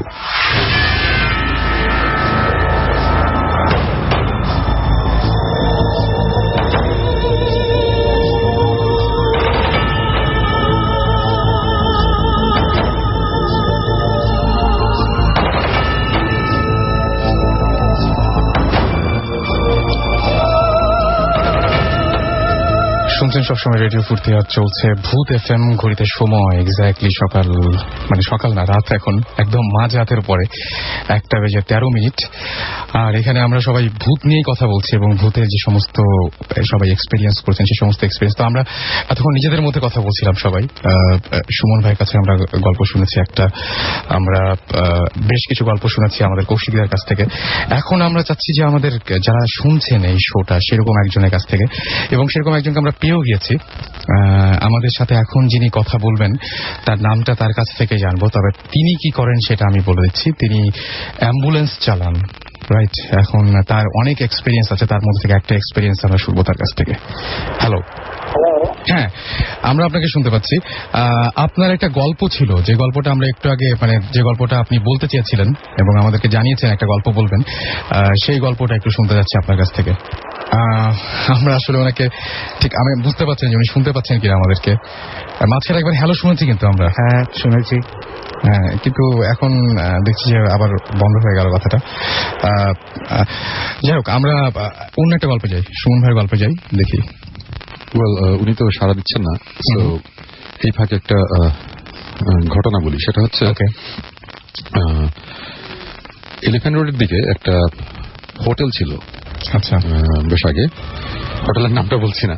এনিওয়েজ, এই হোটেলটা নিয়ে অনেক ধরনের গল্প আমরা শুনতাম এক সময়, ছোটবেলায় অনেক গল্প শুনতাম। তো আমি যেই ঘটনাটা এখন বলবো, এই ঘটনাটা আমি শুনেছি এই হোটেলের ওয়ান অফ দ্য ওনার্স এর ছেলেরা ওখানে থাকতো আর কি, তাদের কাছে আমি শুনেছি। আমার ক্লোজ বড় ভাই এবং আমার ক্লোজ ফ্রেন্ড, এদের কাছ থেকে শোনা। তারা ওখানে থাকতো, অনেক বছর থেকেছে।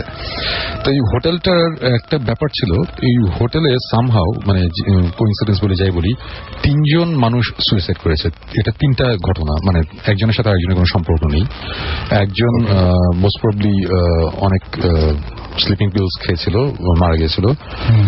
আরেকজন ওই গলায় দড়ি দিয়ে ঝুলে মারা গেছিল। আরেকজন খুবই ভয়ঙ্করভাবে মারা গেছিল। সে পেট্রোলের ক্যান নিয়ে এসে ছাদের মধ্যে উঠে গায়ের মধ্যে পেট্রোল জ্বালিয়ে সুইসাইড করেছিল। এরকম একটা জিনিস ছিল। এই ধরনের জিনিসপত্র যখন ওখানে হয়েছিল, তারপর থেকে জিনিস, মানে ওখানে সমস্যা আরো বেড়ে গেল। হোটেলটার একতলা থেকে, মানে দোতলাতে অ্যাকচুয়ালি প্রবলেম গুলো হতো। আচ্ছা, 3 তলাটা আবার ফাইন ছিল, একতলাটা ঠিক ছিল। সো আমি একজনের কাছে শুনেছি তার মায়ের ঘটনা। উনার ওখানে থাকতো। উনি বলেছিল যে একদিন রাতে নাকি একতলা থেকে 3 তলায় উঠছিল। উঠতে গিয়ে উনি উঠতে পারেনি, বিকজ সিঁড়ির মধ্যে কালো বিড়াল, এবং বিড়াল একটা না, প্রত্যেকটা সিঁড়ির প্রত্যেকটা স্টেপে একটা করে বিড়াল, নাকি সবগুলো কালো বিড়াল, তার দিকে তাকিয়েছে। এরকম একটা সিন দেখেছিল। মানে সিঁড়ির প্রত্যেকটা স্টেপে মানে অনেকগুলো বিড়াল লাইন ধরে দাঁড়িয়ে আছে। এবং এই গল্পটা যিনি বলেছিলেন, ওনার মানে এখানে বানিয়ে বলার কিছু নাই আর কি। হ্যাঁ, স্বাভাবিক। ওরকম একজন রিলায়েবল একজনের কাছ থেকে শোনা। এবং এটা তো ছোট একটা জিনিস। ওখানে যেটা হতো যে অনেক সময় যখন আমরা একতলা থেকে 3 তলায় যেতাম, 3 তলায় আমরা আড্ডা যেতাম ওখানে, ততদিনে হোটেলটা বন্ধ হয়ে গেছে আর কি, তখনকার কথা। আচ্ছা, তো 3 তলায় যাওয়ার সময় দোতলা যখন ক্রস করতাম আমরা, একটা উইয়ার্ড একটা স্মেল পাওয়া যেত। স্মেলটা কিছুটা আতর টাইপের, কিছুটা আতর টাইপের, কিন্তু ঠিক তা না, এটা মাঝামাঝি একটা জিনিস। এই টাইপের জিনিসপত্র তখন আমরা ওখানে পেতাম। সো ওইখানে একবার যেটা হলো যে আমরা অনেক ফাজলামি করে যে না আমরা দেখবো ভূত আছে নাকি, এইটাই হাবি যাবি। আমরা গেলাম, গিয়ে প্রত্যেকটা দরজা, বিশাল বড় করিডোর, দুই সাইডে অনেকগুলো রুম ছিল, তো হোটেলের রুম ছিল অ্যাকচুয়ালি। সো হোটেলের রুমের দরজাগুলো একটা একটা খুলছিলাম যে কেউ আছে নাকি, এই ভূত কথা, এই টাইপের ফাজলামি করছিলাম। করতে করতে একটা সময় এসে আমার আরেকটা ফ্রেন্ড, আমরা 3-4 জন ছিলাম, একজন বললো যে সুমন এই দরজাটা লক, এখানে ঢোকা যাচ্ছে না। আমি তখন তাকে বললাম যে না না এই দরজাটা লক না, একটু আগে আমি দরজাটা খুলে দেখেছি, এটার মধ্যে কিছু নাই। তখন বললো না শুনুন দরজাটা লক, এবং তখন আমরা দরজাটা অনেক টানাটানি করলাম এবং দ্য ডোর ওয়াজ লকড। এবং জিনিসটা আমাদের কাছে খুব অবাক লাগছিল, বিকজ একটু আগে আমার পুরোপুরি মনে আছে ওই রুমে আমরা গিয়েছিও, বাট সে যেহেতু যায়নি, সে অন্য জায়গা থেকে আসছিল ওই পাশ থেকে, আর আমরা এই পাশ থেকে যাচ্ছিলাম। সো তখন আমরা এটা অতটা পাত্তা দিইনি আর কি, যে আচ্ছা ঠিক আছে এটা কোনো ব্যাপার না। তারপরে ওই হোটেলে একটা নাইট গার্ড থাকতো, সিকিউরিটি গার্ড, তার কাছে কিছু গল্প শুনলাম। রাতে সে অনেক সময় অনেক কিছু দেখেছে, তার মধ্যে একটা গল্প, একটা জিনিস সে দেখতো প্রায়, সেটা খুবই ইন্টারেস্টিং। সেটা হচ্ছে যে সে নাকি দেখতো রাত্রেবেলা হোটেলের বাইরের দেয়ালে একটা মানুষ ক্রল করতে করতে উপরে যাচ্ছে আর কি, মানে কোনো মধ্যাকর্ষণ শক্তির কোনো ব্যাপার নেই আর কি, আমরা বলতে পারি স্পাইডারম্যানের মতো আর কি, বাট জিনিসটা অ্যাকচুয়ালি অনেক ভয়ঙ্কর। এবং যেই মানুষটা উঠতো সে নাকি খালি গায়ে, তার গায়ে জামা ছিল না এবং তার মাথা ছিল না কোনো। সে যতবার দেখেছে কোনো মাথা নেই, এবং তার পিঠের পেছনে দুটো চোখ, এবং এটা নাকি অনেকবার দেখেছে। এবং তারপরে এই কথা শোনার পরে ওইখানে দু একজন থাকতো, তাদের সাথে আমরা আলাপ করেছি, এবং অনেকেই সিমিলার এই কথাগুলো বলেছে যে হ্যাঁ এখানে একটা সমস্যা আছে। এবং এটা এলিফ্যান্ট রোডের আশেপাশে একটা জায়গায়, নিউ মার্কেট এলিফ্যান্ট রোড ওরকম এরিয়াতে। এবং এটা কি কোনো মানে নির্দিষ্ট টাইমিং আছে? যে না, এটা নির্দিষ্ট কোনো টাইমিং নেই। এবং তারপর এটা নিয়ে আমরা আরো ঘাটাঘাটি করার পরে শুনলাম যে এইখানে যখন হোটেলটা হচ্ছিল অনেক আগের কথা, তখন নাকি ওই যখন যে কনস্ট্রাকশনের জন্য যে যখন কি বলে এটা ফাউন্ডেশনের জন্য মাটি করা হচ্ছিল, ওখানে নাকি পানি উঠেছিল। এবং একদিন নাকি আমার ফ্রেন্ডরাই বলেছে যে আমার ফ্রেন্ড এবং ফ্রেন্ডের বড় ভাই, তারা দেখেছে যে রাতের বেলা অন্ধকার হয়ে যাওয়ার পরে পানির ভেতরে একটা আলো দেখেছে তারা, এবং আলোটা নাচানাচি করছে টাইপের একটা জিনিস। ওরা তখন তো হোটেলটা কখনো হয়নি, সো তারা তখনও বুঝেনি এটা কি, মনে করেছিল লাইট কিছু একটা হবে। বাট এই ধরনের টুকরো টুকরো একটা একটা করে ঘটনা ওখানে ঘটা শুরু করলো। এবং তারপরে এক সময় ওই একটা তাদের পরিচিত কোন একজন আসলো, উনি একটু কি বলবো মানে এই ধরনের জিনিসপত্র নিয়ে একটু ইয়ে করে আর কি, একটু পিট টাইপের একজন লোক, তাকে নিয়ে আসা হলো। এবং সে এসে সে খুব বলল যে এখানে খুব অদ্ভুত ধরনের কিছু সমস্যা আছে, এখানে কোনো একটা প্রবলেম আছে। এবং প্রবলেমটা কি খুঁজে পাওয়া যাচ্ছেন। তারপরে একদিন ওরা সবাই বসলো, ওই ভদ্রলোক হঠাৎ করে একটু পাগলের মতন হয়ে দৌড়ানো শুরু করলো। দৌড়ে একতলা থেকে দৌড়ে দোতলায় গেল, দোতলায় করিডোর দিয়ে দৌড়ে যেতে যেতে একসময় একটা রুমের দরজা খুব জোরে খুলে বাথরুমে ঢুকলো। বাথরুমে ঢুকে সে নাকি লাফ দিয়ে, আগে তো ওই যে বাথরুমের কমোডগুলোর যে উপরে ছিল পানি স্টোরেজের জায়গাটা ছিল উপরে, চেইন দিয়ে টেনে টানতে হতো। ওই ভদ্রলোক নাকি গিয়ে লাফ দিয়ে ওটার উপরে ঝাঁপিয়ে পড়ে এটা ভেঙে ফেললো। ভাঙার সাথে সাথে ওখান থেকে পানি পড়া শুরু করলো, ওখানে মানে এক মুঠ তাবিজ পাওয়া গেল। ওই মানে যেখানে পানিগুলো থাকে ওখান থেকে এক গাড়া তাবিজ পাওয়া গেল। এবং ওই তাবিজ নিয়ে বললো যে এখানে কেউ কোন ধরনের ব্ল্যাক ম্যাজিক টাইপের কিছু করেছে, বলে যেটাকে, হ্যাঁ অনেকে এটা বলে। এবং একটা কাজের ছেলে ছিল, সে একদিন রাত্রিবেলা দৌড়ে একতলায় এসে চিৎকার চেঁচামেচি কি ব্যাপার, সে বললো যে সে রাত্রিবেলা যে দরজাটা যে লক করতে গেছিল দোতলার করিডোরে, সে দেখেছে একবারে লাস্ট মাথায় দূরে একজন তো দাঁড়িয়ে আছে, তো অন্ধকার তো বোঝা যাচ্ছে না। সে ফার্স্টে অতটা পাত্তা দেয়নি, তারপরে দেখেছি ওই শ্যাডো টাইপের জিনিস আস্তে আস্তে কাছে আসছে। একটা সময় দেখলো যে ওই জিনিস খুব জোরে দৌড়ে আসছে তার দিকে। এবং সে এতই চিৎকার করে ভয় পেয়েছে, চলে এসেছে। সে সবাই বললো যে আচ্ছা তুই কি দেখেছিস বল, বলে যে স্যার একটা কেউ একজন দৌড়ে আসছে, তার গলা নাই, মাথা নাই। সেই একই ব্যাপার যে তার মাথা নেই আমি দেখি। এবং ও তারপর এখানে থাকেনি, ও জায়গাটা ছেড়ে দিয়ে চলে গেছে, মানে ও চাকরি ছেড়ে দিয়েছিল, এত ভয় পেয়েছিল। এবং 3 তলাতে একবার আমার সিনিয়র ফ্রেন্ডরা, মানে যারা ওই হোটেলের মালিক টালিকের ফ্রেন্ডরা, ওরা একদিন রাত্রিবেলা আড্ডা দিচ্ছিল। তো হঠাৎ করে তারা বললো যে চল আমরা একটু দোতলায় যাই দেখি কি ভূত আছে, একটু মানে যে ফ্রেন্ডরা যেটা হয় একটু ফাজলামো করে হয়তো ব্যাপারটা ইয়ে হচ্ছিল। তো ওখানে অনেক ঘটনা আমার সব মনে নেই, আমি দু একটা বলছি। সো ওরা দোতলায় গেল, গিয়ে একটা রুমের মধ্যে বসে আছে, এবং একটা সময় তারা এত ভয় পেল, বললো যে তারা যেখানে বসে আছে রুমের মধ্যে, ওই আমরা তুড়ি বাজি না এভাবে, যে রুমের মধ্যে কানের পাশে এসে কেউ তুড়ি বাজছে, অথচ কেউ নাই আশেপাশে। এবং এটা একসময় এত সিভিয়ার হয়ে গেল যে তারা শেষে ভয় রুম থেকে এবং এটা সবাই শুনেছে না, সবাই শুনেছে, একজন দুইজন না, সবাই শুনেছে। সো ওইখানে এরকম অনেক কিছু ব্যাপার হয়েছে। এবং আলটিমেটলি ওই হোটেলটা বন্ধ হয়ে যাওয়ার পরে ওখানে একটা অফিস হয়েছিল, অনেক কিছুই হয়েছে, কিন্তু কোনোটাই অ্যাকচুয়ালি টেকে নেই। আমরা আরেকবার দেখি যে ফোনটা পাই কিনা, না হলে যেটা করতে পারি সেটা হচ্ছে আমরা গল্পটা শুনেছি আমি একবার তার কাছ থেকে, তাহলে গল্পটা বলে ফেলা যাবে। এটা একটু দেখি যে তাকে ফোনে পাওয়া যায় কিনা। হ্যালো ভাই, আপনি কি ফোনে আছেন? থাকলে কথা বলেন। ফোনে আছেন? আচ্ছা, ফোনে আছেন, তাহলে আপনি কি শুনতে পাচ্ছেন? আপনি কি আমাদের কথা শুনতে পাচ্ছেন? আচ্ছা, আপনি তাহলে আপনার গল্পটা একটু গল্পটা বলেন, আপনাকে আমরা শুনতে পাচ্ছি, একটু জোরে জোরে বলবেন। হ্যাঁ, আবার বলতেছি, আমি সংক্ষেপে বলতেছি ব্যাপারটা। 2008 সালে আমি ঢাকা মেডিকেল কলেজ থেকে যখন এই অস্বাভাবিক ক্লাসটা নিয়ে রওনা দিই, এলেঙ্গা থেকে যমুনা থেকে টোল প্লাজার আগে মাঝামাঝি অবস্থায়, সেখানে যখন আমি পৌঁছে তখন আমার আশেপাশে কোনো গাড়ি ছিল না। এবং এই ধরনের ঘটনা আমার আগে কখনো ঘটেনি, সবসময় গাড়ি থেকে একটা ডিজিএস হবে। তো এটা তো কফিনের ভিতরে ট্যারেক মারা ছিল। তো আমি যখন চালাচ্ছি, তো আমি আমার মিটিং ক্লাসে দেখতে পেলাম যে তারা মানে শব্দ করে কফিনের ডালাটা উঠাচ্ছিলেন। মানে আমি একটু জিনিসটা বলি যে কফিনে আপনি হচ্ছে কফিন নিয়ে একটা লাশ নিয়ে যাচ্ছিলেন, এবং সেই গাড়িতে আপনি একা ছিলেন, এবং সেই গাড়িটা আপনি যেটা আমাকে বলছিলেন যে কফিনের প্রত্যেকটা জায়গায় পেরেক দিয়ে বন্ধ করা ছিল, এবং গাড়িতে আপনি একা ছিলেন, এবং মাঝখানে হঠাৎ করে দেখলেন যে কফিনের ডালাটা খোলা। না, আমি এটা শব্দটাও পাইছি, সে যখন ঢাকনাটা খুলে ফেলছে তখন শব্দটা পাইছি। তারপরে আমি কিছুর দিকে তাকাই নিচ্ছি, ওরা তখন আমি ভয় পেয়ে গেছি। আমি মিটিং ক্লাসে দেখেছি, এবং আমি তখন একটা কথা মিস করে গেছিলাম, যেটা সে বলছিল ওখানে উঠে সোজা হয়ে বসার পরে, যে এর ভিতরে আমার খুব কষ্ট হচ্ছে, নিঃশ্বাস নিতে পারতেছি না, গরম লাগতেছে, মানে একটু খোলা বাতাস যাইছে। তখন আমি কিছু বলি নাই। তারপরেও সে আমি যখন কিছু নামছি তখন সে আমার ঘাড়ের টোকা দিয়ে বলতেছে যে তুই তো অনেকক্ষণ চালাইনি, অনেক রাস্তা চালাইনি, এবার আমাকে একটু আমি চালাই, তুই গাড়িটা সাইড কর।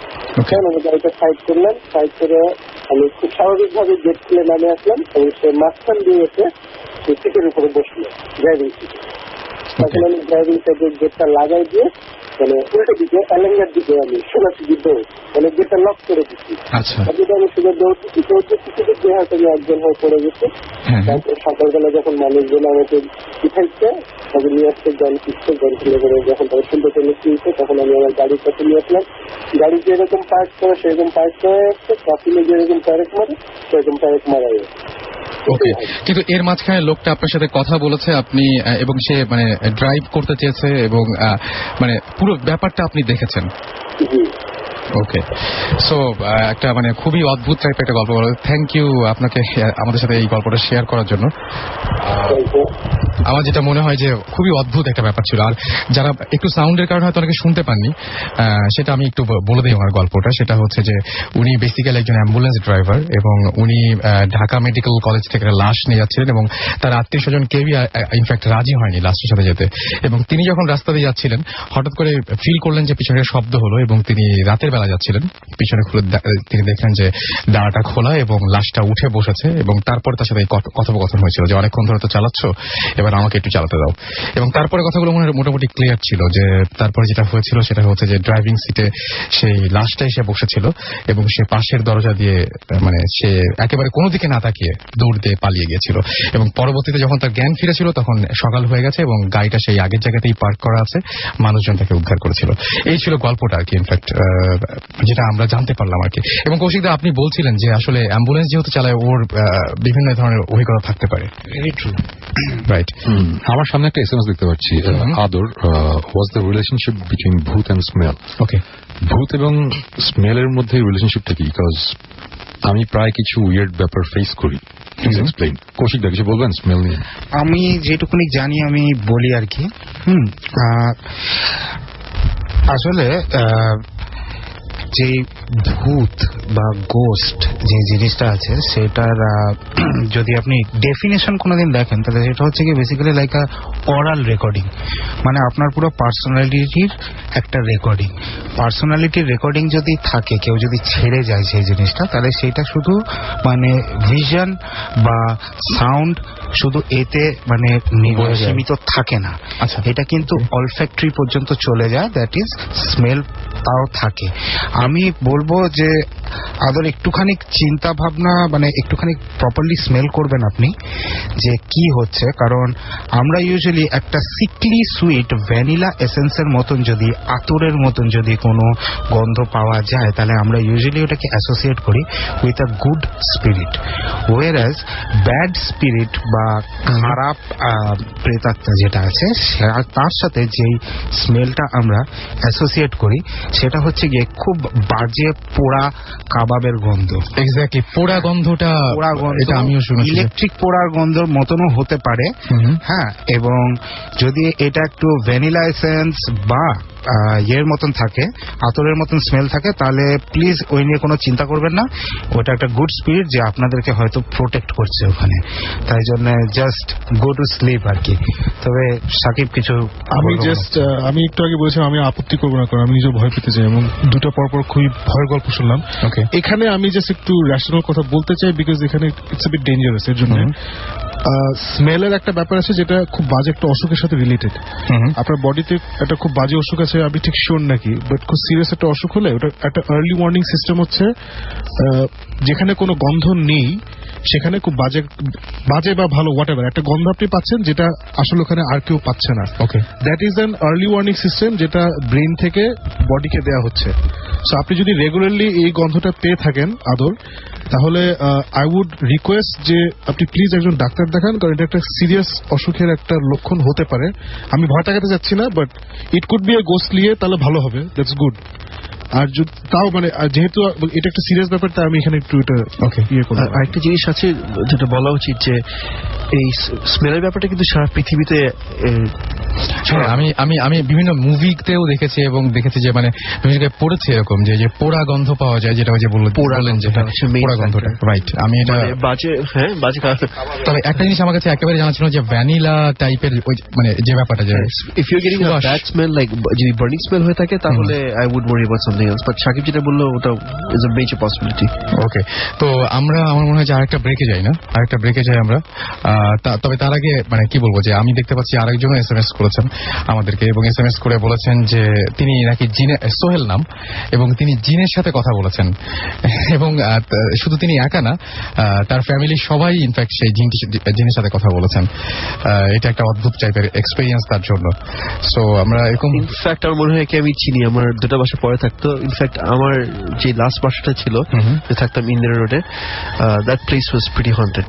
ইনফ্যাক্ট আমার টিম মেম্বারসও একবার যে এক্সপেরিয়েন্স করেছে অনেক কিছু।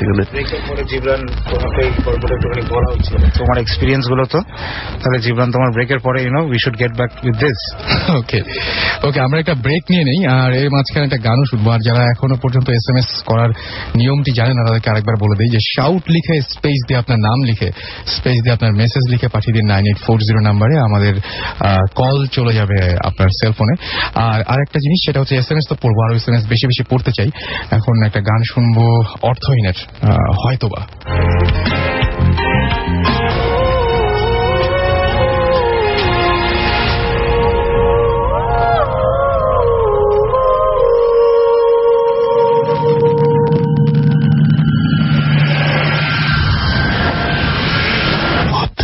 FM, haunted by Airtel.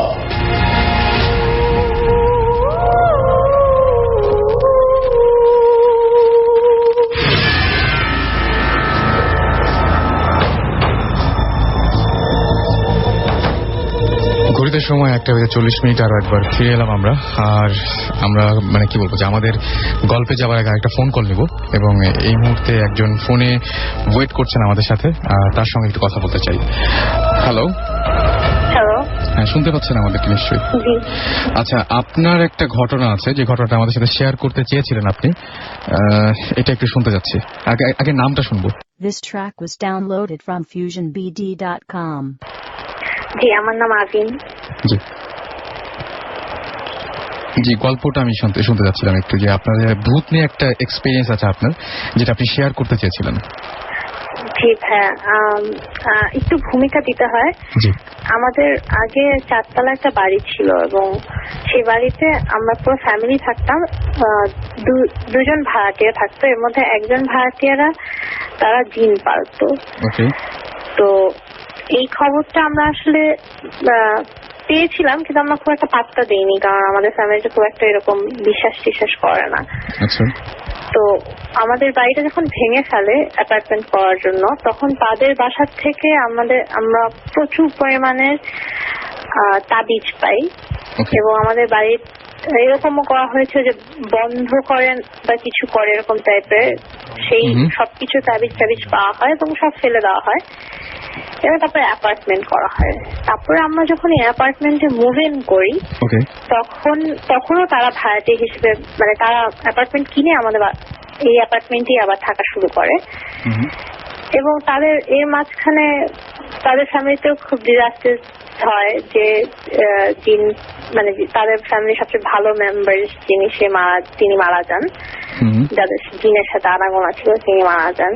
তো অন্য মানুষরা জিন পালেন কিনা এটা সম্পর্কে আমাদের কোনো ধারণা নেই। যাই হোক, তো আমরা যখন মুভিং করি, আমার রুমটা খুব বদ্ধ একটা রুম এবং আমি এক কোনায় থাকি। আমার খুব সাইলেন্ট আমাদের বাসাটা। তো আমার রুমে খুব অদ্ভুত জিনিস লক্ষ্য করা যায় আর কি। সে হচ্ছে গন্ধ, একটা জিনিস, পোড়া গন্ধ। জি, পোড়া গন্ধ পাওয়া যায়। এবং আমি আমার বাংকার বেড আছে কাঠের, আমি কাঠের বাংকার বেডের উপরে শুই। তো নর্মালি কিছু তো অ্যাবনর্মালিটিস হয় বাংকার বেড নড়ে চড়ে, ওটাতে আমি অভ্যস্ত। কিন্তু প্রথম দিকে কিছুদিন আমার বাংকার বেডটা কাঁপতো এবং একদিন ওই বাংকার বেডটা মানে অসম্ভব রকমের কাঁপা শুরু করলো নিচ থেকে। মনে হচ্ছে কেউ নিচ থেকে আমাকে ধরে আমার তোষকটাকে নাড়াচ্ছে এবং আমি ভাবলাম এটা ভূমিকম্প। পরের দিন খবর নিলাম, দেখলাম যে সেদিন কোনো ভূমিকম্প হয়নি।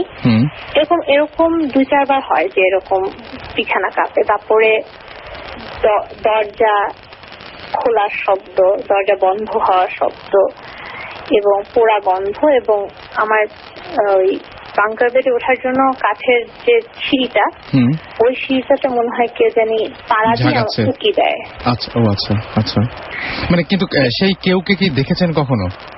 আমি সেই কেউকে কখনো দেখার সাহসও করিনি, কারণ যতবারই আমার এরকম মনে হয় আমি খুবই শক্ত করে আমার চোখ বন্ধ করে আমি অনেক প্রে করি যাতে সে চলে যায়।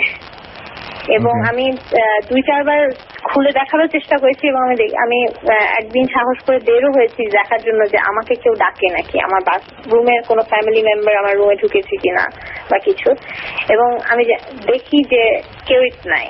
এবং 2-1 বার সাহস করে যাওয়ার পরে যে আসলে কেউ আছে নাকি, আমার বাথরুমে কেউ নাকি, আমার রুমে কেউ ঢুকলো নাকি, কেউ আসলে উকি দিল নাকি, এসব সব দেখার পরেও যখন দেখলাম যে কোনো ফ্যামিলি মেম্বার আসলে না, তখন ভয়টা আরো বেশি তীব্র হয়ে গেল। এবং পরে একদিন এই যে যাই হোক, আমি কৌশিকদা হচ্ছে আমার ওয়ান কাইন্ড অফ বস আমার। তো আমি কৌশিকদার সাথে আমি একদিন গল্প করতে ওনাকে আমি এক্সপিরিয়েন্স গুলো বললাম এবং উনি শুনে আমি আসলে এগুলো মানে বুঝতাম না আসলে এই জিনিসগুলো কি। উনি বললেন যে মেবি এগুলো প্যারানর্মাল অ্যাক্টিভিটিস যেগুলো হচ্ছে, মেবি এই বাসায় কেউ জিন পালার কারণেই হচ্ছে বা কিছু। তো উনি আমাকে আমি যেহেতু খুবই ভয় পাই সেই জন্য উনি আমাকে একটা সুতলির মতো দিলেন মন্ত্র পড়ে এবং বললেন যে উনি এটা কারোর সাথে শেয়ার করেন না, উনি আমাকে মানে আমি যেহেতু এত ভয় পাই তাই আমাকে দিলেন এবং আমি ওটা সাথে নিয়ে ঘুরি, কারণ বুঝতেই পারছেন যে কি পরিমাণে ভয় লাগার কথা। মানে কিন্তু এখন কি অবস্থা? ওইটা এই যে সুতিটা আপনি যে নিলেন তারপর থেকে কি অবস্থা? পর থেকে আসলে এইসব অ্যাবনর্মাল অ্যাক্টিভিটিস হয় না, কিন্তু ভয় তো অবশ্যই লাগে। এবং মানুষের আপনি একটা জিনিসের প্রেজেন্স যে আগে মনে হতো যে রুমে আছে বা কিছু, সেই প্রেজেন্সটা এখন আর পাই না। হয়তো বিশ্বাসের কারণেই পাই না, জানি না, বাট মানে আই ফিল সেফার নাও। বুঝতে পারছি। থ্যাংক ইউ আমাদের সাথে অনেক মানে সুন্দর একটা গল্প শেয়ার করার জন্য। মানে এবং আরো একটা কথা বলবো, সেটা হচ্ছে যে আপনার এমনিতেই সমস্যা, তারপরেও আপনি ভূত এফএম শুনছেন এবং যেখানে কিনা সব ভূতের কথা হচ্ছে এবং আমি এটা নিয়ে অনেক শঙ্কিত, কারণ আমি জানি না যে রাতটা পার করতে পারবো কিনা। পুরো আপনি খুব সুন্দর একটা রাত পার করবেন আশা করবো সেটাই, এবং কোনো বিপদ মুক্ত হয়ে আপনি রাতটা পার করবেন, কারণ কৌশিক দা এখন আছেন আমাদের সঙ্গে। হ্যাঁ, আমরা এখন আছি এখানে। ওকে, সো থ্যাংক ইউ। আমরা কথা বলছিলাম এতক্ষণ এবং আমরা একটা খুব কি বলবো যে একটা ভয়ঙ্কর একটা গল্প শুনলাম।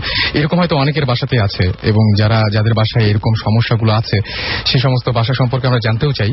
সেই জন্য যেটা করতে হবে, আমাদের SMS করতে হবে, শাউট লিখে স্পেস দিয়ে আপনার নাম লিখে স্পেস দিয়ে আপনার মেসেজ লিখে পাঠিয়ে দিন 9840 নম্বরে। আর কৌশিক দা, আমরা আরেকটা গল্প শুনতে চাই আসলে। ইনফ্যাক্ট অনেক ক্ষণ হয়ে গেছে আমরা গল্প শুনি না আপনার। এই গল্পটা যেটা আমি বলবো এটা হচ্ছে আমার বাবার সাথে হয়েছিল, আমি ওনার থেকেই শুনেছি এই গল্পটা। কিছু না হলেও এটা 60s এর গল্প হবে।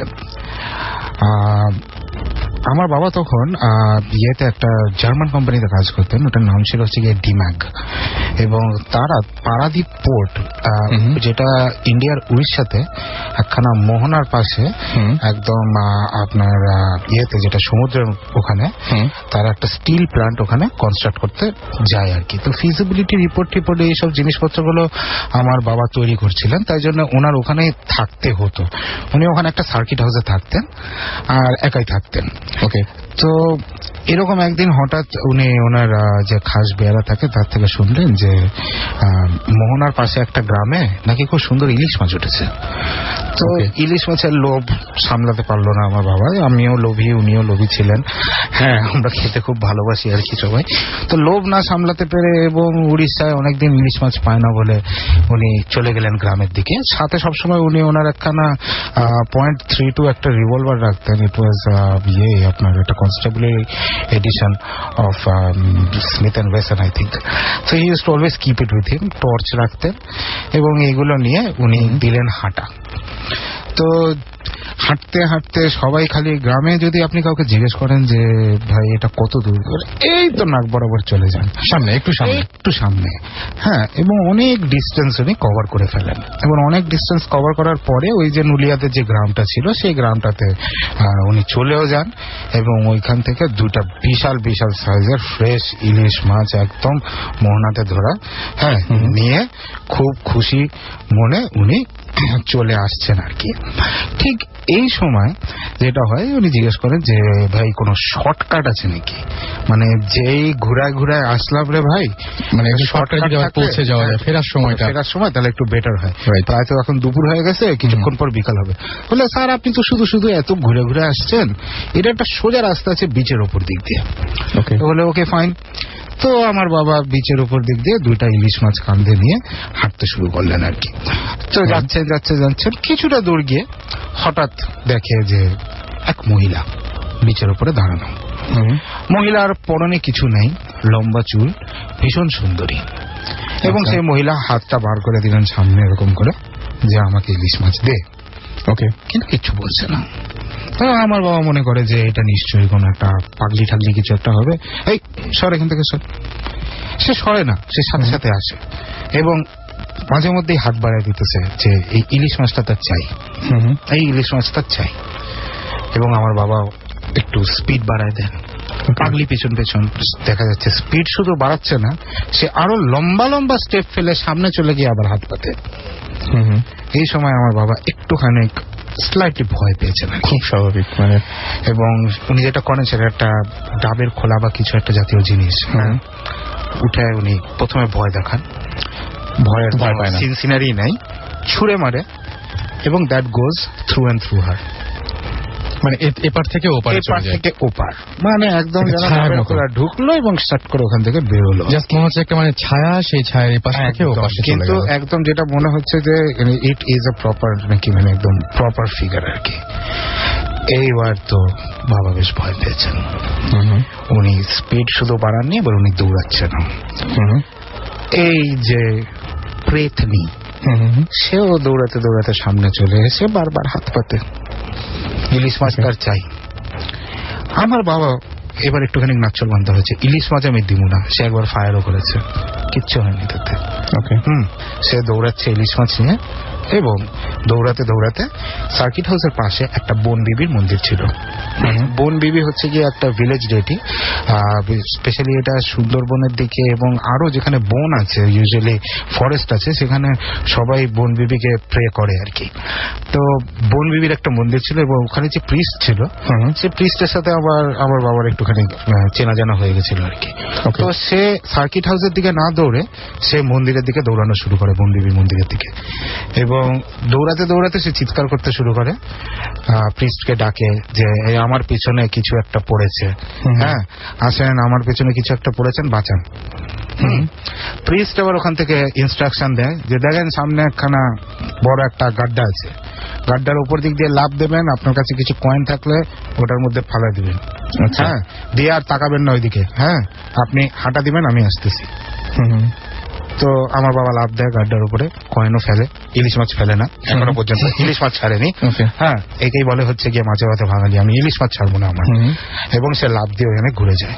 তারপরে সে টার্ন করে দেখে যে প্রিস্টটা খুব উঁচু স্বরে, হ্যাঁ মহিলাকে বলছে, মানে উড়িয়া ভাষায় ইনফ্যাক্ট, যে তুমি যাও এখান থেকে, কেন এখানে পেছনে পড়েছো, যাও চলে যাও এখান থেকে, দিয়ে দিয়েছে তো যাও। তারপরে দেখা যায় যে মহিলা চলে যায়। তারপরে প্রিস্ট বলে যে দেখুন এটা খুব একটা প্যাথেটিক স্টোরি, 100 বছর আগেকার ঘটনা, যখন নীল চাষ হতো এই এলাকাতে, এক নীল সাহেব বেসিক্যালি এই জমিদারের মেয়ে তাকে উঠিয়ে নিয়ে গেছিল। অবভিয়াসলি সব জিনিসের পরে তাকে ফেলেও দেওয়া হয় আর কি, আনমার্ডার্ড। তারপরে থেকে এই মেয়েটির স্পিরিটটা এখানে ঘুরে বেড়ায়, এবং সে আগেও যেটা করেছে is she preys on people, men, এবং তাদের সাথে নাকি সবসময় থাকে, ইনভিজিবল টু এভরিওয়ান, সবার কাছে একদম ইনভিজিবল, খালি যাকে হন্ট করছে তার কাছে ভিজিবল, এবং আস্তে আস্তে করে নাকি তার সব এনার্জি গুলোকে সব সাক আউট করে নেয়। আচ্ছা, আস্তে আস্তে করে করে, এবং মানুষ মনে করে যে লোকটার মাথা খারাপ হয়ে গেছে, পাগল, হ্যাঁ সবাই তাকে পাগল খানার মধ্যে ফেলে দেয়। আলটিমেটলি একদিন এই মানুষটা মারা যায়, and she moves on to another host, একটু প্যারাসাইটিক টাইপ অফ, বুঝতে পারছি, গোস্ট আর কি। এবং সাধারণত মনে হয় তারাই ফিরে আসে বারবার, যারা একটু অতৃপ্ত হয়ে পৃথিবী থেকে যায়, এবং এদেরকে বলে আর একটা ফেরতনি। আচ্ছা, এবং আরেকটা জিনিস আমি এখানে শুনেছিলাম, একটা নতুন টার্ম ফেরতনি, এবং আমি যারা ফিরে আসে। আচ্ছা, এদেরকে বলে ফেরতনি। হ্যাঁ ফেরতনি, আসলে বেসিক্যালি এটা হচ্ছে গিয়ে যে পেতনি বা প্রেতনি, ওইটারই একটুখানি কি বলবো আর কি, আঞ্চলিক করা আর কি, ফেরতনি যারা ফিরে আসে। এবং আমি শুনেছি যে অবস্থায়, মানে অনেকের আছে এরকম যে অবস্থায় মারা যায় সেই পোশাকে সেইভাবে, হয় দেখা গেল যে কাউকে হত্যা করা হয়েছিল এরকম একটা অবস্থায়, যে জায়গাটায় শরীরে কাটা, সেই অবস্থায় ফিরে আসে। অনেকে আবার নাকি এরকম শুনেছি যে দেখা যায় যে অন্য কোনো ভাবে আসে, বা যার যেটা অভাব ছিল বা অতৃপ্ত ছিল, দেখা গেল যে কেউ ইলিশ মাছ না খেতে পেয়ে মারা গেছে, হাতে একটা ইলিশ নিয়ে ঘুরে বেড়াচ্ছে, এরকমও হয় আমি শুনেছি যে এই ব্যাপারগুলো। এবং সুমন ভাই কি বলেন এটার ব্যাপারে? আজকে তো আর বেশি টাইম নেই সুমন ভাই, সেহরির টাইম তো হয়ে যাচ্ছে প্রায়। জাস্ট একটা কথা বলে নিই, তারপরে নেক্সট এপিসোডে তো সুমন ভাই থাকছেন না। সুমন ভাই কেন থাকছেন না, এটা একটু যদি সবার সাথে বলে যান, যাতে আমরা কোনো বাজিক সিচুয়েশন না ফেস করি, যে সুমন ভাই what happened to him, and then একটু বলেন। ওকে, হ্যাঁ, নেক্সট এপিসোডে সাকিব যেটা বললো থাকবো না। সো কৌশিকদা, আপনি ফ্রি থাকলে ডেফিনেটলি নিশ্চয়ই আছে এখানে। সো আমি অ্যাকচুয়ালি থাকছি না, বিকজ আমার একটু দেশের বাইরে যেতে হচ্ছে। এটার সাথে একটা ভূতের একটা সম্পর্ক আছে। ওয়েল, দ্য থিং ইজ, আমাদের গত এপিসোডে বলেছিলাম যে আমাদের ভৌতিস্ট টিমের সাথে একটা কানেকশন হয়ে গেছে। আমাদের বাইরের যে ঘোস্ট হান্টার্স যে টিমটা টিভিতে এক্সএনএ রাখা, ইনফ্যাক্ট ঘোস্ট হান্টার্স, তো ওদের সাথে আমাদের বেশ কয়েকদিন ধরেই যোগাযোগ চলছে অনেক ব্যাপারে। সো ওদের আমরা কিছু কেস ফাইল ওদের সাথে আমরা শেয়ার করেছি। সো ওরা বেশ ইন্টারেস্টেড এগুলো শুনে যে বাংলাদেশ থেকে এরকম আমরা একটা জিনিস করছি। সো যেটা হয়েছে, তারা ওয়েস্ট ভার্জিনিয়াতে একটা এই মাসের 28 তারিখ তারা একটা ইনভেস্টিগেশনে যাচ্ছে। ওখানে একটা প্রায় 150 বছরের পুরনো একটা পাগলা গারদ, একটা মেন্টাল ইনস্টিটিউশন, সাম লুনেটিক অ্যাসাইলাম। ওখানে ইন্টারেস্টিং হবে। হ্যাঁ, এবং ওখানে নাকি মানে শয়ে মানুষ মারা গেছে, মানে যারা পেশেন্ট ছিল 100-র উপরে মানুষ মারা গেছে। এবং তারপরে এত বেশি ডেথ রেট এত হাই হয়ে গেছিল যে ওটা বন্ধ করে দেওয়া হয়। এখন ওখানে অনেকেই যায়, সবাই বলে যে এটা জায়গাটা খুব হন্টেড, অনেকেই এটা দেখতে যায়। সো এইটা ইনভেস্টিগেট করতে ঘোস্ট হান্টার্স নেক্সট 28-তে, এই মাসের 28-তে তারা যাচ্ছে ওটা ইনভেস্টিগেট করতে। এবং আমরা ভৌতিস টিম বেশ লাকি যে আমরা একটা ইনভাইটেশন পেয়েছি। So on behalf of Bhoutis team আমি যাচ্ছি এবং ওদের সাথে ওই ইনভেস্টিগেশনে যাব। সো আই হোপ একটা মজার কোন একটা এক্সপিরিয়েন্স হবে। হ্যাঁ, যে এক্সপিরিয়েন্সই হোক, ডেফিনেটলি আমি যখন ওখান থেকে ব্যাক করবো, আমরা তারপরে ডেফিনেটলি আমরা ওটা শেয়ার করবো এবং কি হলো না হলো ওটা নিয়ে আমরা আলাপ করবো।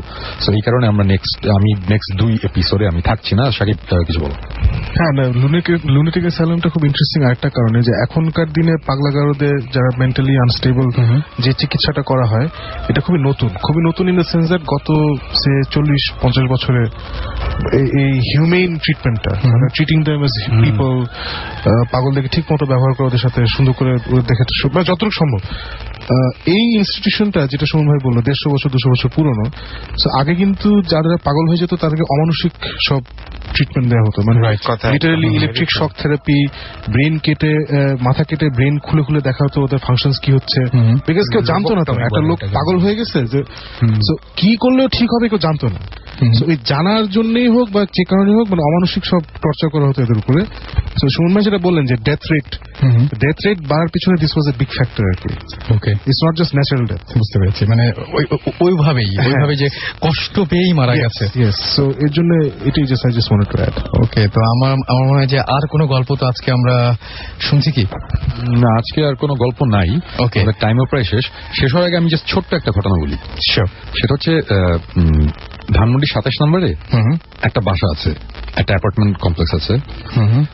নাম্বার আমি বলতে পারছি না স্বাভাবিকভাবেই, বাট আপনারা যদি কখনো ধানমন্ডি 27 নম্বর রোড দিয়ে যান রাত্রেবেলা, 2 পাশের বাসাগুলো অ্যাপার্টমেন্ট বিল্ডিং গুলো একটু খেয়াল করবেন। ওকে, একটা অ্যাপার্টমেন্ট বিল্ডিং এ বড় জোর 6টা কি 7টা লাইট জ্বলে, 6টা কি 7টা রুমের লাইট জ্বলে অ্যাপার্টমেন্টে। অ্যাপার্টমেন্টটা অনেক বড়, ওইখানে মনে করেন যে অ্যাটলিস্ট 30টার মতন অ্যাপার্টমেন্ট রয়েছে মানে কমপ্লেক্সটার মধ্যে। বাট আপনারা 6টা-7টার বেশি লাইট দেখবেন না সন্ধ্যার পর থেকে। রাইট, দেখবেন না। এর কারণ হচ্ছে ওই 6টা-7টা বা 10-12টা অ্যাপার্টমেন্ট ছাড়া বাকিগুলোতে কেউ থাকতে পারে না। এবং এটা কিন্তু একটা সত্যি ঘটনা, আমি নামটা বলতে পারছি না। আমরা ওখানে যেতে চেয়েছিলাম, ঢুকতে দেওয়া হয়নি সঙ্গত কারণে, সবাই চায় না। বাট আপনারা এটা একটু খেয়াল করবেন, তাহলে আপনারা বুঝতে পারবেন। আপনারা জাস্ট 27 নম্বর রোড দিয়ে রাত্রিবেলা যাওয়ার সময় 2 সাইডে একটু খেয়াল করবেন। কয়েকদিন করলে আপনারা ডিটেক্ট করতে পারবেন এটা কোন অ্যাপার্টমেন্ট এবং এই জিনিসটা ওখানে হয়। এটাই হচ্ছে একটা ছোট্ট গল্প। নিউজ যাক, শেষ হলো সেকেন্ড এপিসোডটি। আজকে হাতে সময়ও নেই। আগামী দিন আবারও নতুন কোনো ঘটনা নিয়ে আপনাদের কাছে ফিরে আসব। শুনতে থাকুন সবসময় রেডিও ফুর্তি, অপেক্ষা করতে থাকুন ভূত এফএম হন্টেড বাই এয়ারটেল এর জন্য। সবাই ভালো থাকবেন, সুস্থ থাকবেন, সুন্দর থাকবেন এবং মোস্ট ইম্পর্টেন্টলি ফুর্তিতে থাকবেন। আজকের মতো এখানেই টাটা।